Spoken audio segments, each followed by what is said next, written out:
Tonight on this Monday, welcome to the Wise Guys, the largest BYU sports live stream show in the world.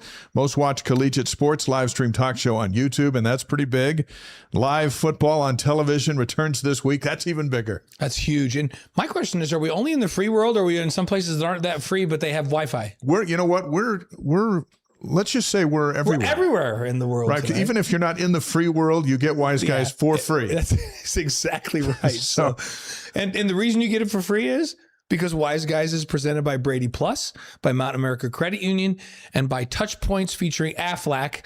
And Wise Guys is distributed by the Deseret News. Watch for this week's new podcast tomorrow, wherever you get your podcasts. On the stream, Sylvia said last week, our Spanish branch sent a missionary to Brazil. On his way, he met AJ DeBonsa at the airport in Atlanta, and he and the other elders took a picture with him.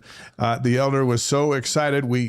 Ace sent us that picture, and then we put it out on social media. So it was also on Sports Nation. So I think everybody's seen it by now. But now we're connected through Sylvia in Wisconsin, who had a missionary go through Atlanta to Brazil, and there's AJ. Well, and Sylvia's nice. With us every week. Yeah. AJ's been on the show. Ace, AJ's dad, who sent us the picture, has been on the show. It's just one big family out there. We're glad to have you. And we've got Fort Walton Beach in the house already tonight. We've got Roseville, California, home of President Bosco, the Roseville Rifle, Robbie Bosco, who's now the mission president. They're called mission leaders now, right? In Columbus, Ohio. Yeah. The Ohio State University says he's not going to root for them because when Robbie and I were playing, we played them twice. We lost both times, so he's not going to root for them. Orem's in the house. Greetings from the Navajo Nation, says Bright Path 87. Fantastic. Or is that 67? Yeah. William said he's listening from the Blossom Lodge in Snowbird. Love the Wise Guys. That's a pretty nice place to be right now. It's got to be cooler up there than it is down here. So, and the Nelsons are always fired up in St. George. We love it when they're come join the show. And we're anxious to hear where you're all from all over the world. Please subscribe to our free email at wiseguys.com. You can also watch all our past content, and would love it if you hit the free subscribe button on our YouTube channel. That continues to build our empire. And as North Carolina comes in, and all over the world. You know what? You can tell football season's getting close because our stream is starts fired growing up. And people get in early. Ridgecrest, California, in the house. Rob, who's always here on the show. Old Zuby and Debbie, Old Zuby Debbie joins the show. There's Saratoga Springs, Vernal, West Valley, Utah. Orem, just up the hill. What's the closest place to Skinwalker Ranch? Is that out? Is Vernal close? It's out there. Right? Yeah, it's out that way. Yeah, so she's out in that. Be careful out there. Yeah. 20 degrees cooler up there at Snowbird. All right. We're all heading up there after the show. I'm coming up there. Here's what we got going on tonight. Speaking of BYU football, camp opens this week. David Nixon, our BYU TV colleague, will join us in just a few minutes. It's also the night before After Further Review returns to the world. That's right. And we're looking forward to that. We'll talk to Nix and ask him what is his biggest question mark going into fall camp. That's right. We're going to talk to women's volleyball head coach, new head coach, I might add, Rob Neilson, getting set to be his the first season for him as the head coach at BYU. He joins BYU after being the head coach very successfully at Utah State. We're excited to have Rob in the house tonight. Brian Nixon, the CEO of Touchpoints and district manager for Aflac, another BYU grad doing amazing things. And as you see right down there on our screen, you see Touchpoints and Aflac. They are a new title sponsor for us with Brian, and so we'll have him on. He's got a story about how he got to BYU, which you'll love. Yeah. And you just, life just goes different ways than you might have thought.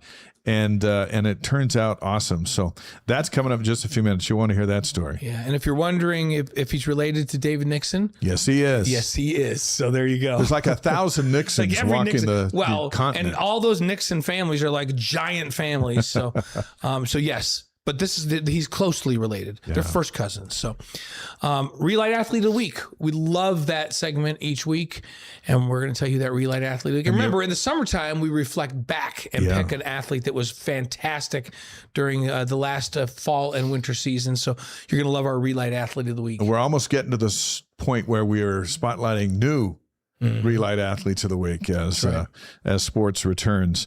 Our Hotel Park City Ruth's Chris superfan is 94 years old. He'll be in studio tonight. 94.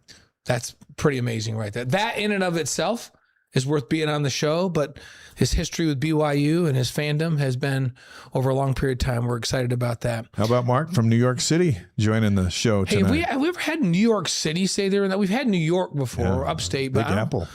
I know my cousin Tammy is always listening in upstate New York, and but in the Big Apple, great stuff. New York City this week. There's Island Park, Idaho.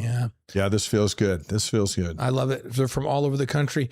And how do we bring this thing to you? Well, because we got great sponsors that keep the show coming at you. You don't have to pay anything for it because of them. Let's start with Brady Plus. Brady Plus provides cleaning, food service, packaging equipment, dispensers, and service for businesses coast to coast, including BYU, the Pentagon, Disney World. In addition, Brady Plus has over 150 distribution facilities across the country. And they have an employee number now. Remember when we started with Brady Plus over 4 years ago? When they had 6,000 employees, they have 13,000 employees. Do you think that's a direct reflection of the show? Yes. I agree too. They grew the company because Travis has been involved with this show. No. Travis is a brilliant businessman. It's a great multi-generational family business. Travis is a BYU grad, heading the whole thing up. Learn more at bradyplus.com. Also by Mountain America Credit Union, helping folks achieve their financial dreams for over 80 years. Whether you're buying a home, planning for retirement, or managing daily expenses, Mountain America has the tools, technology, and guidance to help you succeed. There's a lot of information waiting for you about that at macu.com.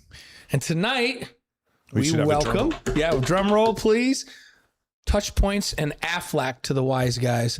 Touchpoints is a texting platform for any business or organization sending personal mass text to clients or employees. You can automate all of your company's communications, follow up, send personalized birthday and holiday texts, make everyone feel valued and informed. You can learn more at touchpointspro.com. Touchpoint's large client list includes Aflac. Aflac, you have seen the commercials. Aflac pays you cash for medical expenses for you and your entire family.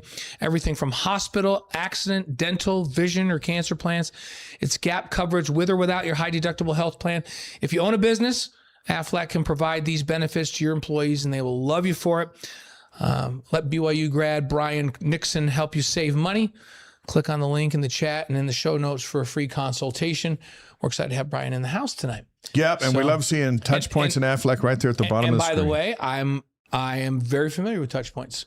Yeah. When I was in a Bishopric on campus, Brielle introduced me to it, and we used Touchpoints for all the communication to my young single adult ward. That's huge. And it was fantastic. Yeah. When you can do that, you can get a hold of everybody, and a little get-together turns into a great party. That's exactly right. That's cool. Howard from Anchorage, Alaska is on the stream tonight. There's North Ogden checking in as well. Our Re-Lyte Athlete of the Week is presented by Redmond, the secret's in the salt. Learn what it can do for you at redmond.com. Re-Lyte refuels the athletes you cheer for. Let it refuel you too. I love that. It refuels me. We talked about this. Yeah. It's right over your right shoulder. You can see it. It's right here. Yeah. And I started doing the chocolate because I didn't know you could do a hydration drink that was chocolate. Dave, it's good. Yeah. So, all right, I'm using Re-Lyte every day. Fantastic. We'll also roll out a Hotel Park City Ruth's Chris superfan. By the way, he's 94 years old. Awesome. How many memories does he have at 94 years old? He's seen everything. Yeah. When it comes to BYU. And every football is only just over 100 years old. Yeah, exactly right. So we look forward to that. Era. That's going to be awesome. Let's talk football. It returns this week. The Hall of Fame game, Cardinals, Panthers, Thursday night at 6 o'clock on NBC. Tyler Allgeier was traded to Arizona in the offseason. He's listed as RB1. Yeah, I love that. The dude they got from Notre Dame is RB2. We'll see how long that lasts, but I hope Tyler gets a fair shake. Keaton Slovis is the backup quarterback in Arizona. I'm sure we'll see him on Thursday.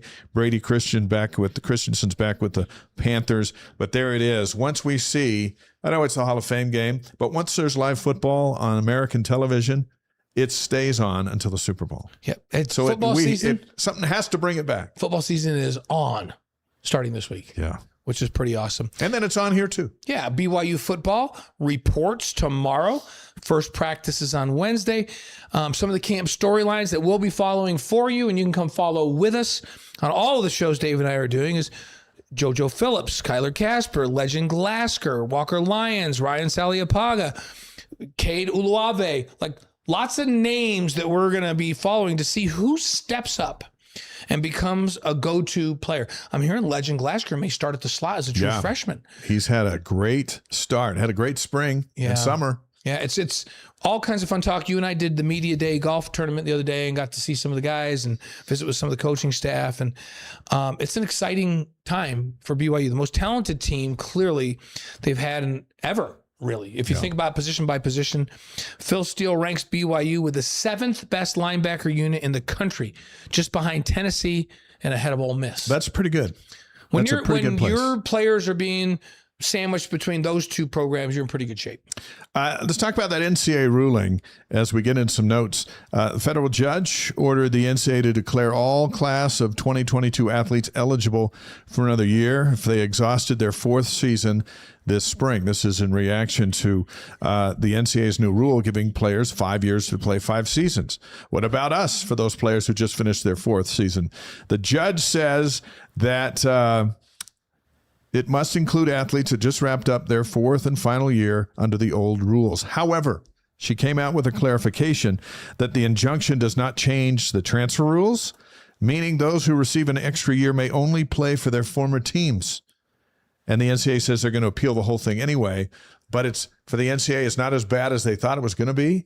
After she came out and said, hey, look, Michigan State, if you have a center that BYU really wants and he's going to get a 5th year and now he's eligible to play and BYU's going to go get him, he can only play at Michigan State. Yeah, and remember, and it might just take another lawsuit to change that. One of the things that changed with the NCAA this last year was they went to one portal window. Only one for football, and is in January. There's no portal opening after spring ball. The portal's not open right now. And the NCAA says, no, transfer rules aren't, even with this ruling, transfer rules aren't changing. If you weren't in the portal, you can't transfer. Therefore, all of these players that are going, oh, wait a minute, I have another year? Well, of course they're not in the transfer portal. Yeah. So the way it sits right now, they have to go back to their original school. So could that change like in the next 5 minutes? Sure, the way it's been going. Is there anybody from BYU that's thinking, how about, who's in the 2022 class? Kaba Keita.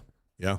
Does Kaba go play? Does he stay with the Pacers? Does he go play in Europe? Or does he go, you know what? Maybe I'll go back. Maybe I should come back to BYU. I think he's staying with the Pacers. I think he is too, because he's having a really good. He had a really good summer. Yeah, he did. The hobbyist, by the way, says, "See you next week." Checking in from Palmyra. Palmyra. Okay. All right, we'll take that. That's a couple hours north of where I grew up in Elmira. I saw Anchorage, Alaska, was in that. Yeah, Anchorage is nice and cool it's up there. probably not 100 up there. I'm hoping not. So BYU President C. Shane Reese has an opinion piece in the Deseret News today in support of the Protect College Sports Act, which is in front of Congress. President Trump's been behind this. He outlines, President Reese does, his suggestions on how to save the game. It's taken on a lot of heat, and who knows which direction it's going. But you can read President Reese's opinion at Deseret.com. It was pretty well thought through piece. Yes, very well. My wife, she saw it first, and she forwarded it on to me. And President Reese does a very good, very articulate. He articulates it perfectly, and we know how smart Shane Reese is, but he makes a good case. So go make sure you get to Deseret News and read that. Let's throw some stuff at you before we get to David Nixon. College football CFP predictions per Pro Football Network on X. Okay, they got a bunch of followers and they like to do stuff for the NFL and for college. They predict both BYU and Texas Tech make the playoff. There you go. BYU is a 9 seed playing 8 seed Texas A&M. With the Aggies winning that game. Every Nixon came from College Station, it feels like. Yeah. We'll talk to Brian Nixon about that. We know David Nixon was down there in high school. Texas Tech is a 2 seed. They get a first-round bye. They play Miami in the quarterfinals with Miami winning. So that's according to Pro Football Network. 2 teams in, BYU out early, and Texas Tech get beat by Miami. But they have Texas Tech getting upset by a 7 seed. That's interesting. Teams with the best chance to make the college football playoff for the first time per College Football Zone and ESPN FPI. USC, 27.5% chance. Crazy USC hasn't been in. I know. They just haven't been good. No. See, we remember USC because they were literally one of the most dominating programs in history there for a great run for about a decade, where they were the best program in college Not anymore. And they just haven't been. And that's getting longer and longer ago when Reggie Bush was roaming out there on the field. So, well, they've got USC at 27.5%. They say BYU, who's never been, 25.6% chance. So BYU second on the list. Not bad. Florida at 15.1 and Louisville at 13.4. Interesting that Florida's never been. Right.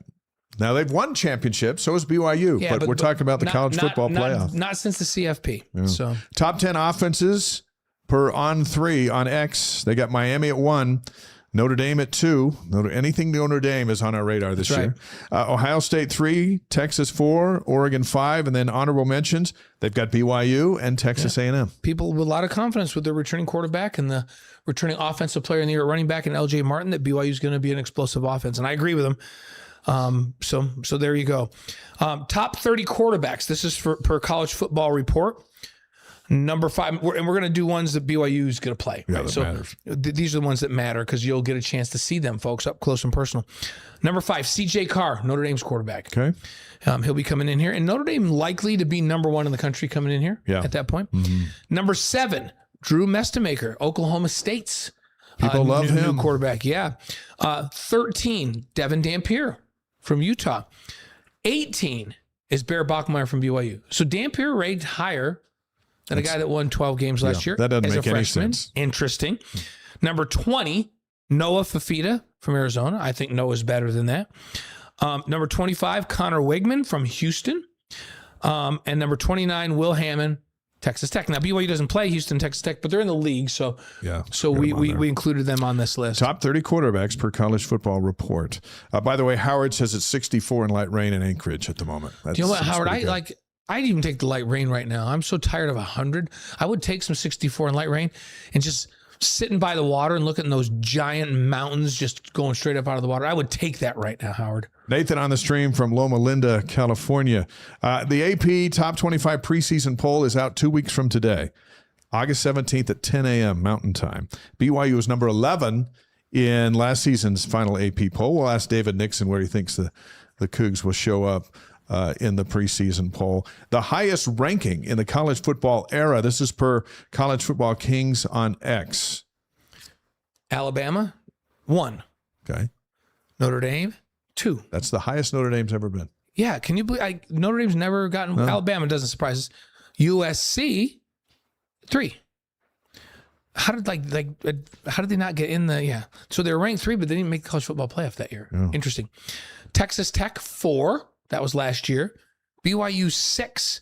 That was November 9th, 2024, after beating Utah in Salt Lake City. Got to number 6. BYU is number 6. That's the highest they've been ranked in the CFP era. The wheels kind of came off after that one. Yeah, they did. Streaming from the smoky Big Sky Country, Montana. Good to have you on the stream here tonight. CFB Kings on X, the preseason top 25. They got Ohio State 1, Texas 2, Miami 3, Notre Dame's 4. Oregon, Indiana, Georgia 7, Texas Tech's 8, Texas A&M's 9. They got BYU at 10. Interesting. You think Indiana's going to be that good again? I think they're going to be good. They got a good coach. They got a good program. Great, but that quarterback was so elite. Yeah. Oh, by the way, we will ask David Nixon about Taysom Hill. So yes, we will. Hang with us there. So Power 4 conference preseason media polls. Big 12 has a Texas Tech number 1. In the preseason, and BYU number 2. Okay. Just like last year. The Big 10 has Ohio State 1, Oregon 2, so not Michigan. The ACC has Miami 1, SMU 2, and the SEC has Georgia 1 and Texas 2. It's going to be a fun year for college football. It's fun. We're licking our chops. By the way, it is time. David Nixon joined us just before we started the show because he's got Little League football going on. That's right. So he was at practice. Then he came home in his little mini studio, and we taped a few minutes, and then he went back to practice. So he is now back at practice, but right now he is going to be on the Wise Guys. Here's what Nix had to say. Our first guest tonight is a former BYU star and longtime football analyst for BYU TV. On the eve of the season premiere of After Further Review, our pleasure to welcome our colleague David Nixon back to the Wise Guys, where we declare summer is over and football's on. What's up, Nix? Oh, baby. It is here. It is finally here. I was just at my young little guys' practice, came home for this, and football's here. I mean, what more can we ask for? This is Christmas for us, guys. We start breaking down BYU tomorrow on our After Further Review show, but I know you've been breaking them down all summer and taking a look at who's back and what they've got. AP poll comes out here in a couple weeks. Where do you think the Cougars are going to be ranked when the AP poll comes out? I think they deserve a top 15 ranking. I mean, when you talk about 11-2, 12-2 records, back-to-back years, BYU's proven themselves to be at the top of the Big 12. And then you take into account the fact that all the guys who are returning and the transfers that came in to fill the voids of the guys that left. I don't know how you don't put them in the top 15. Once again, they've proven back-to-back years that they can compete. They compete in the Big 12. They compete across the country. I think top 15, where do I think they land? Realistically, probably top 20. I think a 17, 18 mark is where they land. I think anything 20 and above is a disappointment, frankly. And I think it's a slap to the face. But we'll see. We'll see where they come out. Last year at this time when you were on the show, the big question going into camp was who was going to be the quarterback. So that was answered as we went through the season. What's the biggest question for you today going into another fall camp? I think obviously Bear is the guy. So quarterback aside, I think it comes down to wide receivers. So it's not a huge surprise here. Everyone knows that that's a position that BYU's got all their eyeballs on as far as who's the next guy up and who's going to emerge as the dude, the stud. I mean, you've got to have a go-to receiver. And frankly, right now in the receiver room, I wouldn't say there is a go-to guy. I don't think anybody's, emerged as the playmaker, as a Puka Nacua or a Chase Roberts type guy. So for me, that's what fall camp's all for. I think the offense is going to, if you're Kalai Sitake, you give an extra 5-10 minutes, couple extra periods for the offense to continue to figure out who their playmakers are, get more one-on-ones with the DBs against this BYU secondary and defensive backs that's up there with some of the best in the Big 12. So for me, it's all about finding receivers. And if you're a defensive player, I remember talking about this last year with Bear, with the quarterback situation.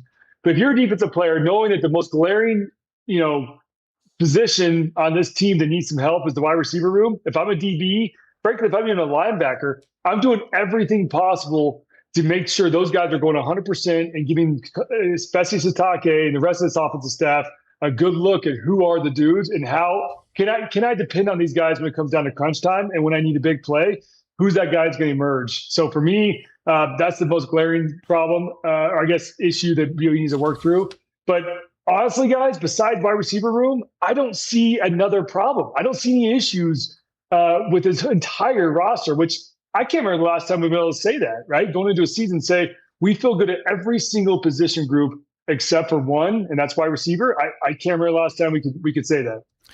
Our BYU TV colleague and former Cougar star David Nixon's on The Wise Guys, presented by Brady Plus, Mountain America Credit Union, and Touchpoints, featuring Aflac. Now, this team's loaded. Next, we've been talking about it all summer long, so we have very, very high expectations. September's games include Utah Tech, Arizona at home, and road games at Colorado State and TCU. If you're going to be in the national conversation, you have to go 4-0 in those four games. Which game do you think of those four is the toughest one?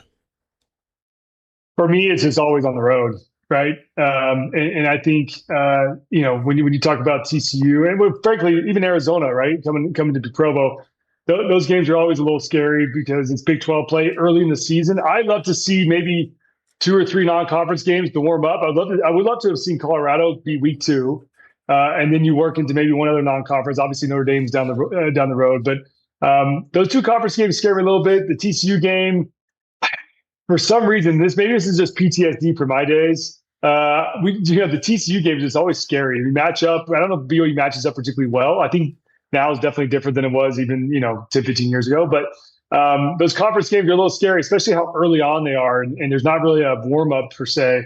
So those ones I point to. But I think Arizona here at home, I think BYU takes care of business. But that road games gets a little scary for me. Yeah, Fort Worth has been a tough spot. It has. For the Cougars over the years. AFR returns tomorrow night at 5 o'clock Mountain Time on the BYU TV app, ESPN Plus, and BYUtv.org. The Touchdown Show is how we fire up the show, all the touchdowns from last season. We're biased, Nix, but we believe this is the best show on TV. Listen, especially these first few shows where all we're doing is showing highlights and touchdowns. Like, what else do you want? Yeah. I mean, listen, I'm a defensive guy, so I get a little bit offended every time we do the touchdown show. But I'm all for it. This is what you do. We build up the hype leading into the season, and so Touchdown to touchdown. You better be tuning in. Listen, week 2, we do big plays and takeaways, so you get all your defensive stuff. It's all fun. But we start with touchdowns. That's right. Absolutely. You start with the scoring plays. Although Nix and I are like, I played quarterback, but now that I have a son that's a defensive coach and Nix is a defensive guy, we relish great defense now. That's what we root for, great defense now. And BYU's been really, really good. Hey, Nix, you're our Taysom Hill insider. For those that don't know, I think almost everybody knows that's your brother-in-law, Taysom Hill. He announced this last week emotionally that he's done in New Orleans. But free agency is there. He may or may not be done with football. What are you hearing from your brother-in-law? Yeah, we'll back up a little bit. Yeah, you're right. It was an emotional day. I mean, on our family text thread, there were lots of emotions flowing with that. I mean, that video, that tribute, what a tribute from the Saints. And of course, Drew Brees narrating it, who's a good friend of Taysom. In fact, Taysom will be out there in Canton with Drew when he gets inducted into the Hall of Fame. So that'll be fun for them. But I'll tell you this, Taysom's in a great spot. When you're an unrestricted free agent, all the power lies in your hands and you get to finally call some shots, right? Otherwise, usually it's the teams that are calling the shots and telling you whether they're hiring you or firing you. In this case, Taysom gets called the shots. And I think for him, he's really just evaluating the options. And I think it's no secret he wants to be on a contender that has a shot at the Super Bowl. And I think that's something he's weighing out with the teams that are approaching him. And so, I don't think he's in any rush. He wants to make sure it's the right fit. And who knows, it could be injuries that happen to a team and all of a sudden his specialties are needed. So I think he's just taking his time, listening to the teams. Coaches are definitely reaching out. And I think for him, it's just kind of wait and see how everything shapes out.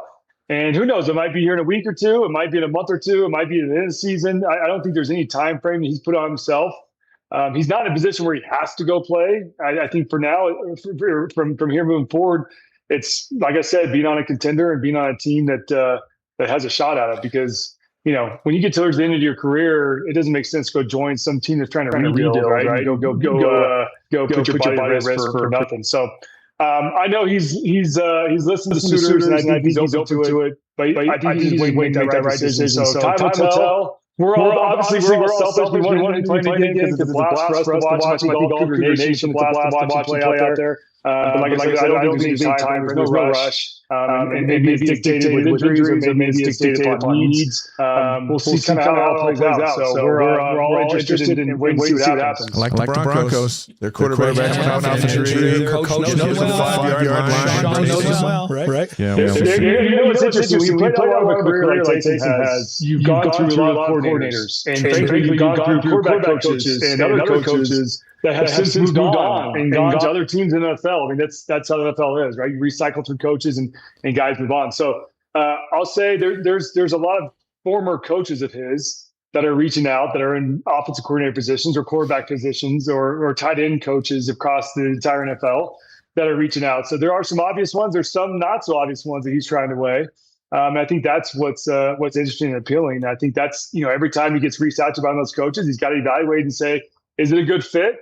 And are these guys going to contend? And I think that's where it's he's kind of weighing all options at this point. Last question for you, Nix. It's a double header of Nixons tonight, as Brian Nixon's going to join the show. He's in the green room on the couch listening on the headset. So give us your scouting report on Brian. Brian's an absolute stud. What you don't know about Brian, he grew up with us in Texas. So at one point, there were my father and 2 other brothers. We had a bunch of cousins, Nixons running around. Brian was an all-state track runner and long-distance runner. The guy was a beast. And so that's a fun fact. Have him recount some of his high school running stories. Oh, yeah. And rehash those a little bit. He was a stud. Still is a stud. We look forward to that coming up in a couple of minutes. All right, David, we'll see you tomorrow for the season premiere of After Further Review. We fire up at 5 Mountain Time on the BYU TV app, ESPN Plus, and BYUtv.org, where you can watch the show anytime you want. If you can't make 5 o'clock, you just watch it anytime. We're looking forward to kicking off another year. You're the best. We'll see you tomorrow. It's Christmas Eve. I'll see if I can get some sleep tonight. We'll see. I don't know. See you, Nix. All right, guys. See you tomorrow. David Nixon, again, we taped him just before we started tonight. He was in between breaks with Little League football practice. He's all football all the time. And it is like Christmas Eve. And so we'll see him tomorrow on AFR. Sometimes he is commercial real estate, but mostly He's football. Our next guest is another Nixon. Brian Nixon is the CEO of Touchpoints and district manager for AFLAC of Utah and Idaho. We're happy to announce Touchpoints and AFLAC are joining us as a title sponsor of the Wise Guys. Two Nixons are always better than one. Welcome to the show. Welcome to the Wise Guys. Thank you. Thank you for having me. Appreciate it. What do you think of the place? Awesome. Like, y'all are so good. Like, everything. It's so put together. It's fun for us. And we have this, Jack, our executive producer and partner in the business, it's like, this is his brainchild. And we just love that. It's just like this comfortable kind of a sports cave. I'm not going to call it a man cave because we have lots of women that watch. Right. Weird. And it's on our staff. It's whoever loves sports. It's just a sports cave. Yes. Right? Very, very comfortable. Yes. So where do you fit in this Nixon family tree? Oh, I am the oldest cousin, boy cousin. I'm not a boy anymore. I turned 50 in 2 months. You're a geezer. I am. But much younger than us, but go on. There you go. Yeah. The oldest of the cousin boys, and born here in Utah, but moved to Texas when I was 12 and had a great experience. Loved it. You and the family, like you guys all grew up rooting for Texas A&M. Oh, yeah. Because your dad and Dave's dad and their other brother, like 3 of the brothers were all at Texas A&M getting their PhDs and getting ready to go off and rule the academic world, right? Your dad ended up being a professor at multiple places and Tulane and Louisville. Yeah, it was great. 27 Nixons in College Station. Man, David's dad was on the school board. David's older sister was the student body president our senior year. Like, it was football, baseball, track, cheerleaders. I think we left a pretty good impression. It was a blast. There's a city code. You can only have like up to 30 Nixons, right? You guys have to 27. That's the limit. That's awesome. Athletics seems to be part of everybody's DNA in your family and in your extended family. Your run turned a little bit different. You're going to Rice with a track and field scholarship. And then something happens, changes your life, and you end up being a BYU grad in charge of your own company. And it's a wonderful story, but it didn't start so great. What was it? Yeah. So my senior year, I was a runner. I could run really fast. Yeah. I played baseball, but I was a miler, and cross country, track. My senior year, state championship in Georgetown, Texas, first place. This was the race of my life. We prepared years and years, and with 150 meters to go, I collapse. I fall into a coma. I'm rushed to the hospital. In the race, you go down. In the race. Yeah, I don't remember it. There's video of me falling. But yeah, I woke up with excruciating pain in my thighs. Like, literally what happened, the cells in my thighs exploded. It's called rhabdomyosis, and doctors didn't know at that time what it was, but rushed to the hospital. I do go back the next day, finish the race with my dad helping me, it was pretty traumatic, and ended up staying in the hospital for 2 weeks straight. IVs, just trying to clean my blood up. They're worried about kidney failure. So you go back to the race. There's no one at the race. No one there. It's just you and your dad on the track. Yeah. And why was it so important to you to finish that? Well, when I found out that I did not finish with 150 meters to go, I was crushed. Yeah. And it was devastating, because literally running 80 to 100 miles a week, just training for the state championship, because I got 7th the year before. I was a junior. And so, I was just like, hey, we got to go back. Even if you're helping me, I got to finish. I got to finish it. So what was that like, you and your dad finishing that race? It was awesome. I mean, my thighs were excruciating pain, fire, but it was good. And that experience that I had while I was in that coma, the doctors thought I was unconscious, but I was fully aware. And it was, I thought I had died. Really? And I couldn't get out of this state of being, and a lot of prayers. And ultimately I woke up and grabbed that doctor's hand, squoze it so hard, he had to get somebody else to remove it. And I turned to my mom and said, Mom, you have no idea what I've just been through. And life-changing. And at that time, I did have a scholarship to Rice. Right, which is right there in Houston. Yep. And all of a sudden, I don't have medical clearance. I mean, I had doctors all over the country. Like the doctors literally asked me, doctors asked other doctors, is this kid still alive? Because this is what happens when people get struck by lightning. Okay, this was a race, and I'm running. So I took muscle out of my thigh, sent it to New York, never got medical clearance. And, this is the end of November. I'm like, where am I going to college? So BYU, it was the only other college I applied to, and I got in. And how did, so the medical condition changed your pathway. And then how did coming to BYU change your path in life? Well, I love BYU. It was an amazing experience. And just that combination of education and the gospel. Like there's nothing like it anywhere. And it prepared me for my mission, prepared me for business for sure. And I wouldn't trade it for anything. So glad that happened. So glad that everything happened the way it happened, even though it wasn't ideal. Because now that you're old, almost 50, and as you look back and when you're 50, you're old enough to see how your life is strung together, right?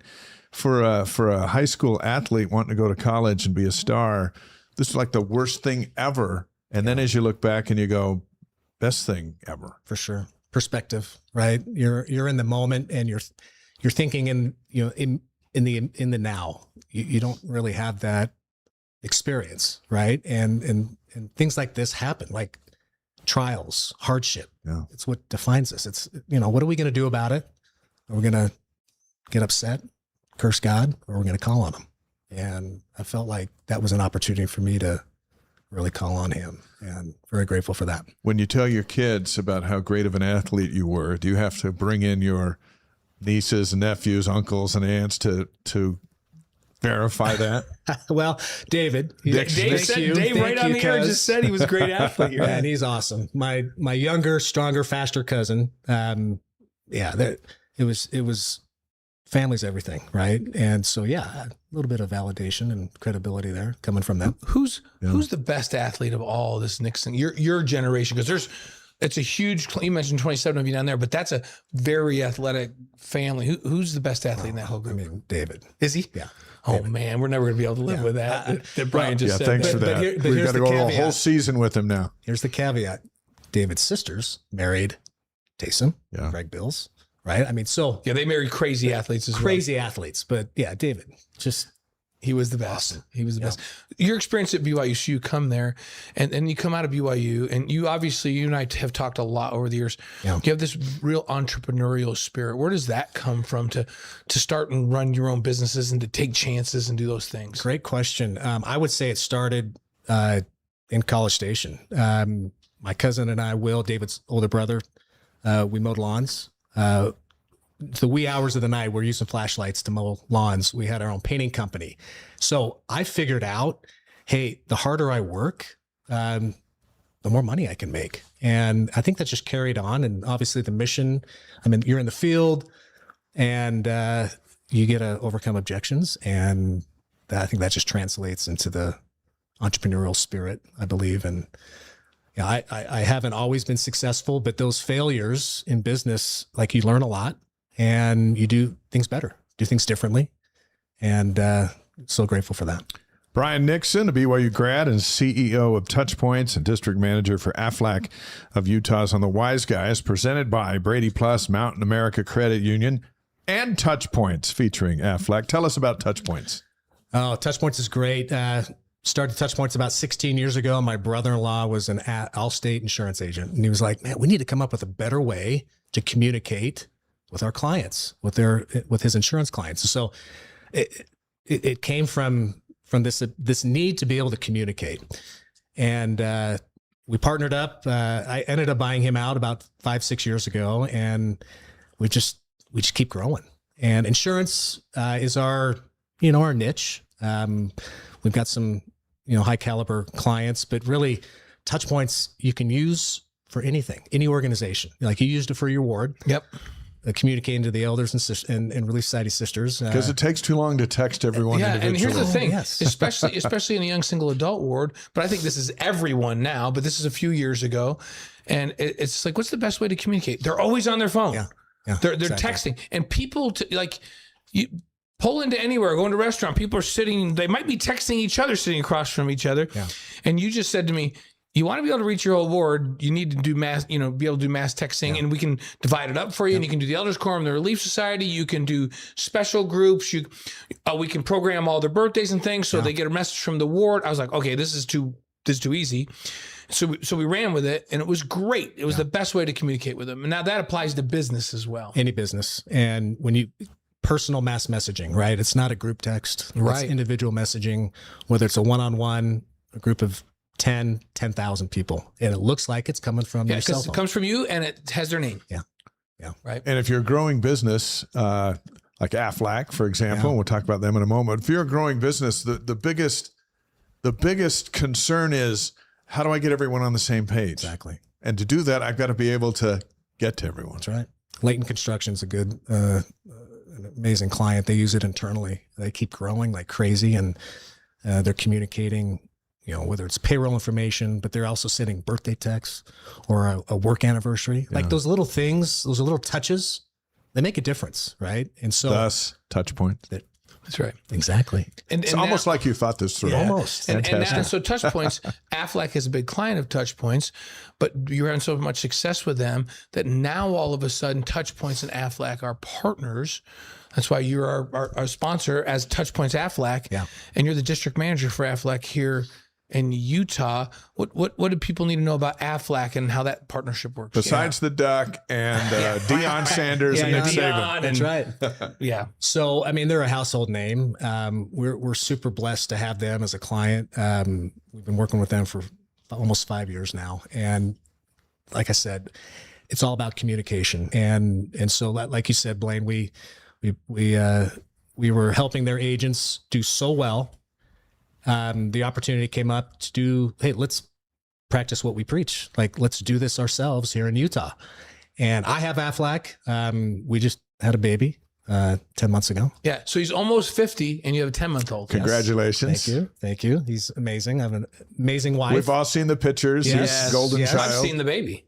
So Yes. And so, man, it's awesome. Doesn't matter whether you have a high deductible plan or any insurance. Like, if you get hurt, if you are in an accident, your kids get stitches, they pay you. Dental, vision, cancer plans. Like, this is so powerful of a product that, we want every business owner, or individually, and then people can buy AFLAC on their own. But businesses it's so expensive, like healthcare cost, high deductible health plans. It's given a business owner the ability to provide a lot of value. Whether they pay for it or the employee pays for it, it's up to them. So we've got the links on the in the chat and in the show notes for those listening on the podcast. And through AFLAC, you can save Cougar Nation money. Absolutely. Yeah. Protect the families. So this link can take me to a free consultation, and then I can find out what you can do for me. Yeah. See what makes the most sense for your business. And, I like that. Help you out. It's pretty easy. Pretty easy and good stuff. good stuff. Football team reports to fall camp tomorrow. They practice on Wednesday. How eager are you for the season end? Oh, man. It's my wife and I are huge football fans, and it's like, let's go. Like, camp starting Wednesday. Let's, last year was so awesome, and we got all these returners. Like, I'm so excited. You've been watching them for a long time. Followed A&M as a kid. We've been following BYU for a long time. Do you have a favorite game in your mind that's your favorite of all time that you watched? It's so hard. I mean, Max Hall, Oklahoma. Oh, yeah. Right before halftime, we're going to win. I still remember that, right? Like Joe Namath. Yes, He predicted it. Max thinks he is Joe Namath sometimes, I think. Just his energy, his drive. Yeah. But I got to tell you, like, And he hit a kid from Grapevine or from South Lake for the winning touchdown McKay pass. Jacobson. McKay. Right. That's right. But I got to go with my cousin. Like, 2007, we played TCU. Mhm. David. Yeah. He's blood, man. This is Right. best part of BYU football was having a family member playing, and he sacked Andy Dalton. Oh, And totally changed the course of the game and the season under Bronco. So I just remember when I saw that, I was jumping up and down, and I texted him. I know he was going to get it for a few hours later, but yeah, those are the memories. Did David graft you in on all the Taysom, he's my brother-in-law, good time stuff, or did he keep Taysom to himself? A great question. No, obviously they're very close. Yeah. Headed down to New Orleans quite often. But like, we're all rooting for everybody. That's the cool thing about the Nixon family. Like, everybody's rooting for each other and encouraging them to do their best. And so, I mean, with all those injuries with Taysom and just seeing him come back time after time, like, so encouraging, and what an amazing example. So yeah, I see what happens with good old Taysom. I think he's doing the smart thing. Like, so Kyle Van Noy came on the show a few years ago. Yeah. And he was a free agent, but he was getting older and nobody was picking him up. So we thought, Right. And he said right on that microphone, "No, I'm doing this on purpose. I have no interest in going to camp. I'm an established pro. I'm going to try to get picked up by somebody at the end of camp. I still have value." And he waited till camp was over so he didn't have to do it. Signed with the Ravens. That's right. And then was awesome. Yeah. And I couldn't believe he just basically said to the world, "Yeah, I'm not interested in camp." Yeah. So I think Taysom, if he's smart, he just works out. I don't think he's interested. I think he's interested in golfing. Mrs. Camp reports to a team and has a major impact this year. Wouldn't that be fun? I would love that. I hope his career is not over. Obviously, he needs to do what's best for he and his family, but Cougar Nation, I mean, we love him. We love watching him. We love him. Let's do 5 questions for Brian Nixon, presented by Strategy Square. Let Chantel help your business grow through social media. Find out how at strategysquare.co. Here come 5 questions, rapid fire. You ready? Yes, sir. Yep. Okay. Let's start with your favorite sports movie. Okay, rapid fire. Well, rapid fire is kind said of the gone thing. now, so Yeah, just go obviously ahead. not. This is more a cocky Remember the shooter. Titans. Like, that's Yep. totally That's inspirational. number one on the show. Your favorite singer or band? Country or rock? Doesn't matter. Okay, He's you know rock. I'm a little bit country. He's Okay, a little you bit know rock. what? My wife got me Metallica. concert tickets. Metallica? Yes, at the Sphere for my birthday. How was it? No, I haven't gone yet. Oh, We're going. He's an Like, AC. going. He's an AC/DC guy. I love AC/DC too, but See, I'd rather see when one. is that? I'd rather That's- see One Republic at the Sphere. yeah. Yeah, they're good too. There's a lot of. So you're going down there to see him at the Sphere. Yeah. Okay, you have to let us know how that's I going to, will because that's let got to you be know. like the coolest. I'd rather thing see ever. Justin Timberlake at the Sphere Okay. than You can see Metallica. all those guys at the Sphere. Just Okay. 1 week, Well, you can this- see Metallica. You're the Vegas guy. You should take me. Yeah. The U2 was down there. The Eagles are down there. Yeah, Kenny Chesney was just amazing. I would love to see the Eagles there. So Metallica. Okay. So Metallica, you're going with? He's going Metallica. I mean, for There's no that shame in genre, that. Yeah, right? they're good. I gotta admit they're good. So okay, how about your favorite? We know you travel a bunch. Your favorite vacation destination? Hawaii. Yeah. Hawaii. Hawaii. Kauai. in Kauai? particular. Yeah. That beautiful. island. It is Not as beautiful. populated. green and lovely. So, okay, Kauai it is. Your favorite BYU memory? Doesn't have to be sports. No, it doesn't. It's just Graduating. was Yeah. it? That's the best. Yeah. No, that was your parents' favorite BYU memory. Well, so here's the thing. I was an entrepreneur. It took a little longer for me to graduate because I was doing other things.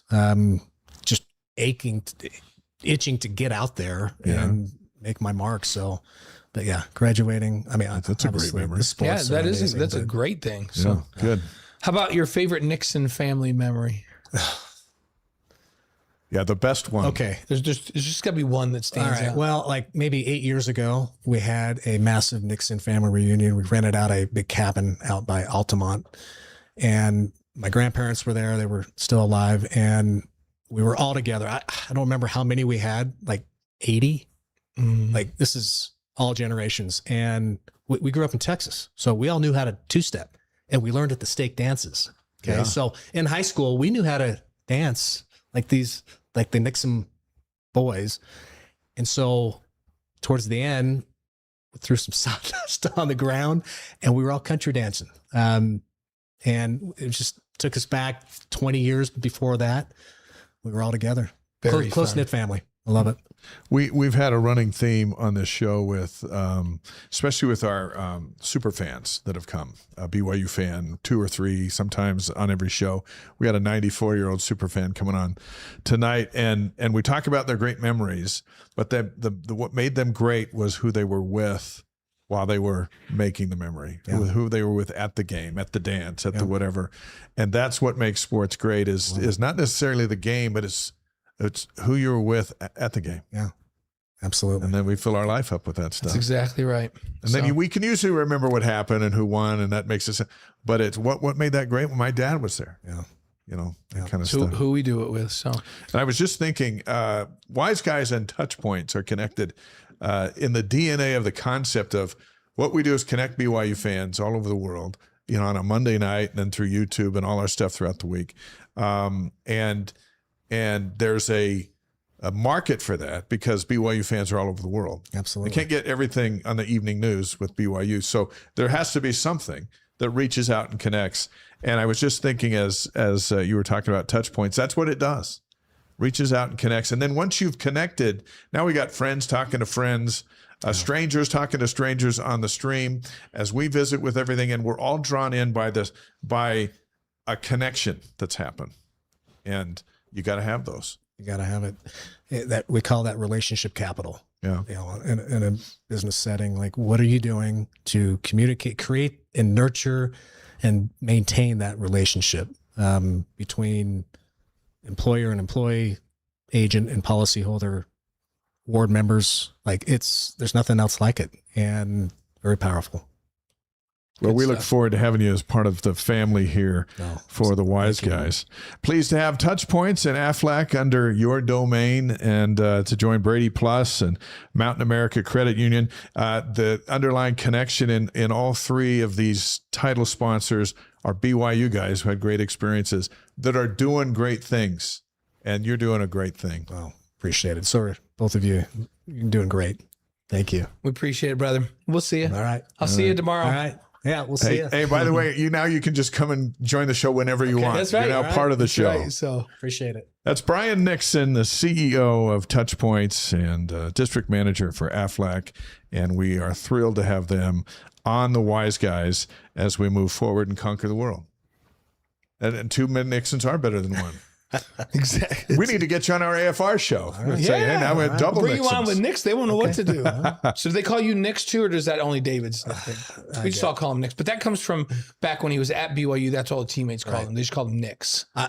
People call me B-Nix. B-Nix. There you go. There's Okay. D-Nix We and got B-Nix. D-Nix and B-Nix now. Okay, it sounds good. Thanks, brother. Thanks, Brian. Good to see you. Good to see you, man. Let's do our Re-Lyte Athlete of the Week presented by Redmond. The secrets in the salt. Learn what it can do for you at Redmond.com. As we look back at the big performances last season while we wait for the new ones, our pleasure to announce linebacker Isaiah Glasker as the Re-Lyte Athlete of the Week. What did he do? Well, let's take you back to September 27th. BYU's at Colorado. It's the 4th quarter. The Cougars lead 24-21.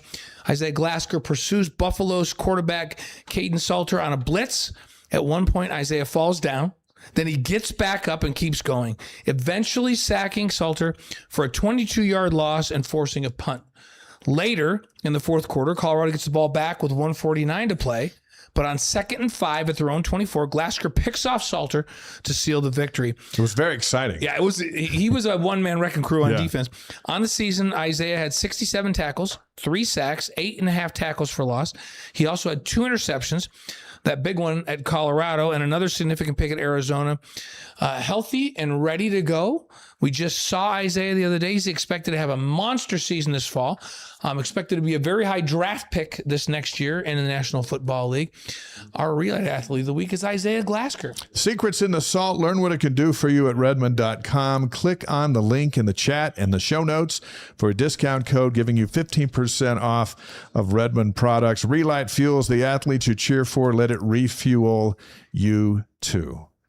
And we appreciate Redmond and Redmond Re-Lyte here on the Wise Guys. Our next guest is a former BYU volleyball national champion who's returned to campus as the new head coach of the nationally renowned women's program. Our pleasure to welcome Rob Neilson back to BYU. back to the wise guys and into our lair here at our secret location in Provo. Hey, Coach. No, first time being here. Grateful to be here. Excited to have you guys out. Or excited to be out here. It's good to have you up. Let's hit Coach's mic, and we'll be good to go right there. The red button's pushed. There we go. So now we're in. So has it hit you yet? I mean, you've had practice now, and the teams get together, but has it hit you that you're the head coach? Yeah, started on Thursday. Obviously, we've been working with them all spring, and so this is just a phenomenal group. I'm excited to get going and competing in the Big 12.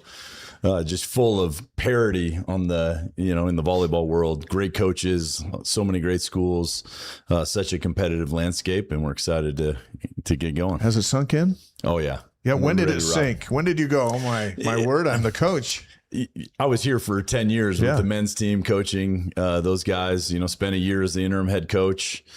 So I know my way around the halls of the Smith Fieldhouse. I've been around a little bit, and but it's a little bit different vibe being downstairs in the women's offices. And then I got to bring my whole staff with me. So you mentioned, right, Isaiah Glasker is the Re-Lyte athlete of the week. Mm-hmm.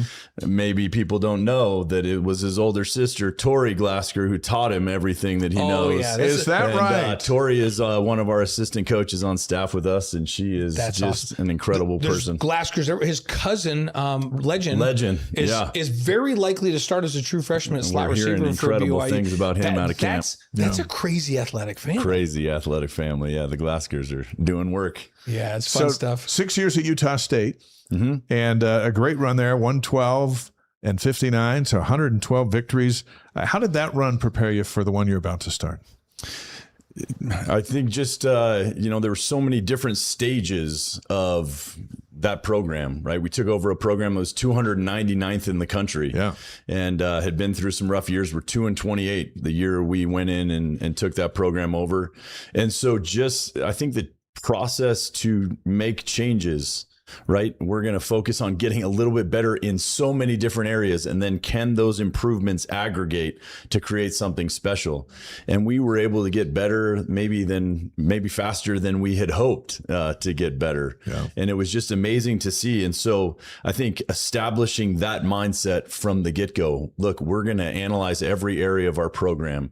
There are no sacred cows, as it were, that we won't sacrifice on the altar of, hey, we want to be excellent.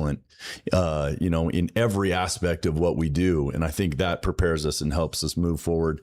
And then we had a lot of success late in that program. Mm-hmm. And so just understanding, I come from the men's side of the game. So there's always some questions, will some of the systems, will they work on the women's side at the highest levels? Some of those things that we didn't get to experiment early on with our Utah State team, but had a great run at the end of the year, finished 21st in the RPI. And so just had a really great run with that team, and really, found out in the tournament, we got to beat a really talented Tennessee team. Yeah. Man, what we're doing is working. And now we get to put that BYU brand on it and, do it with incredible athletes, incredible women. And so we're excited to see where our process can take us.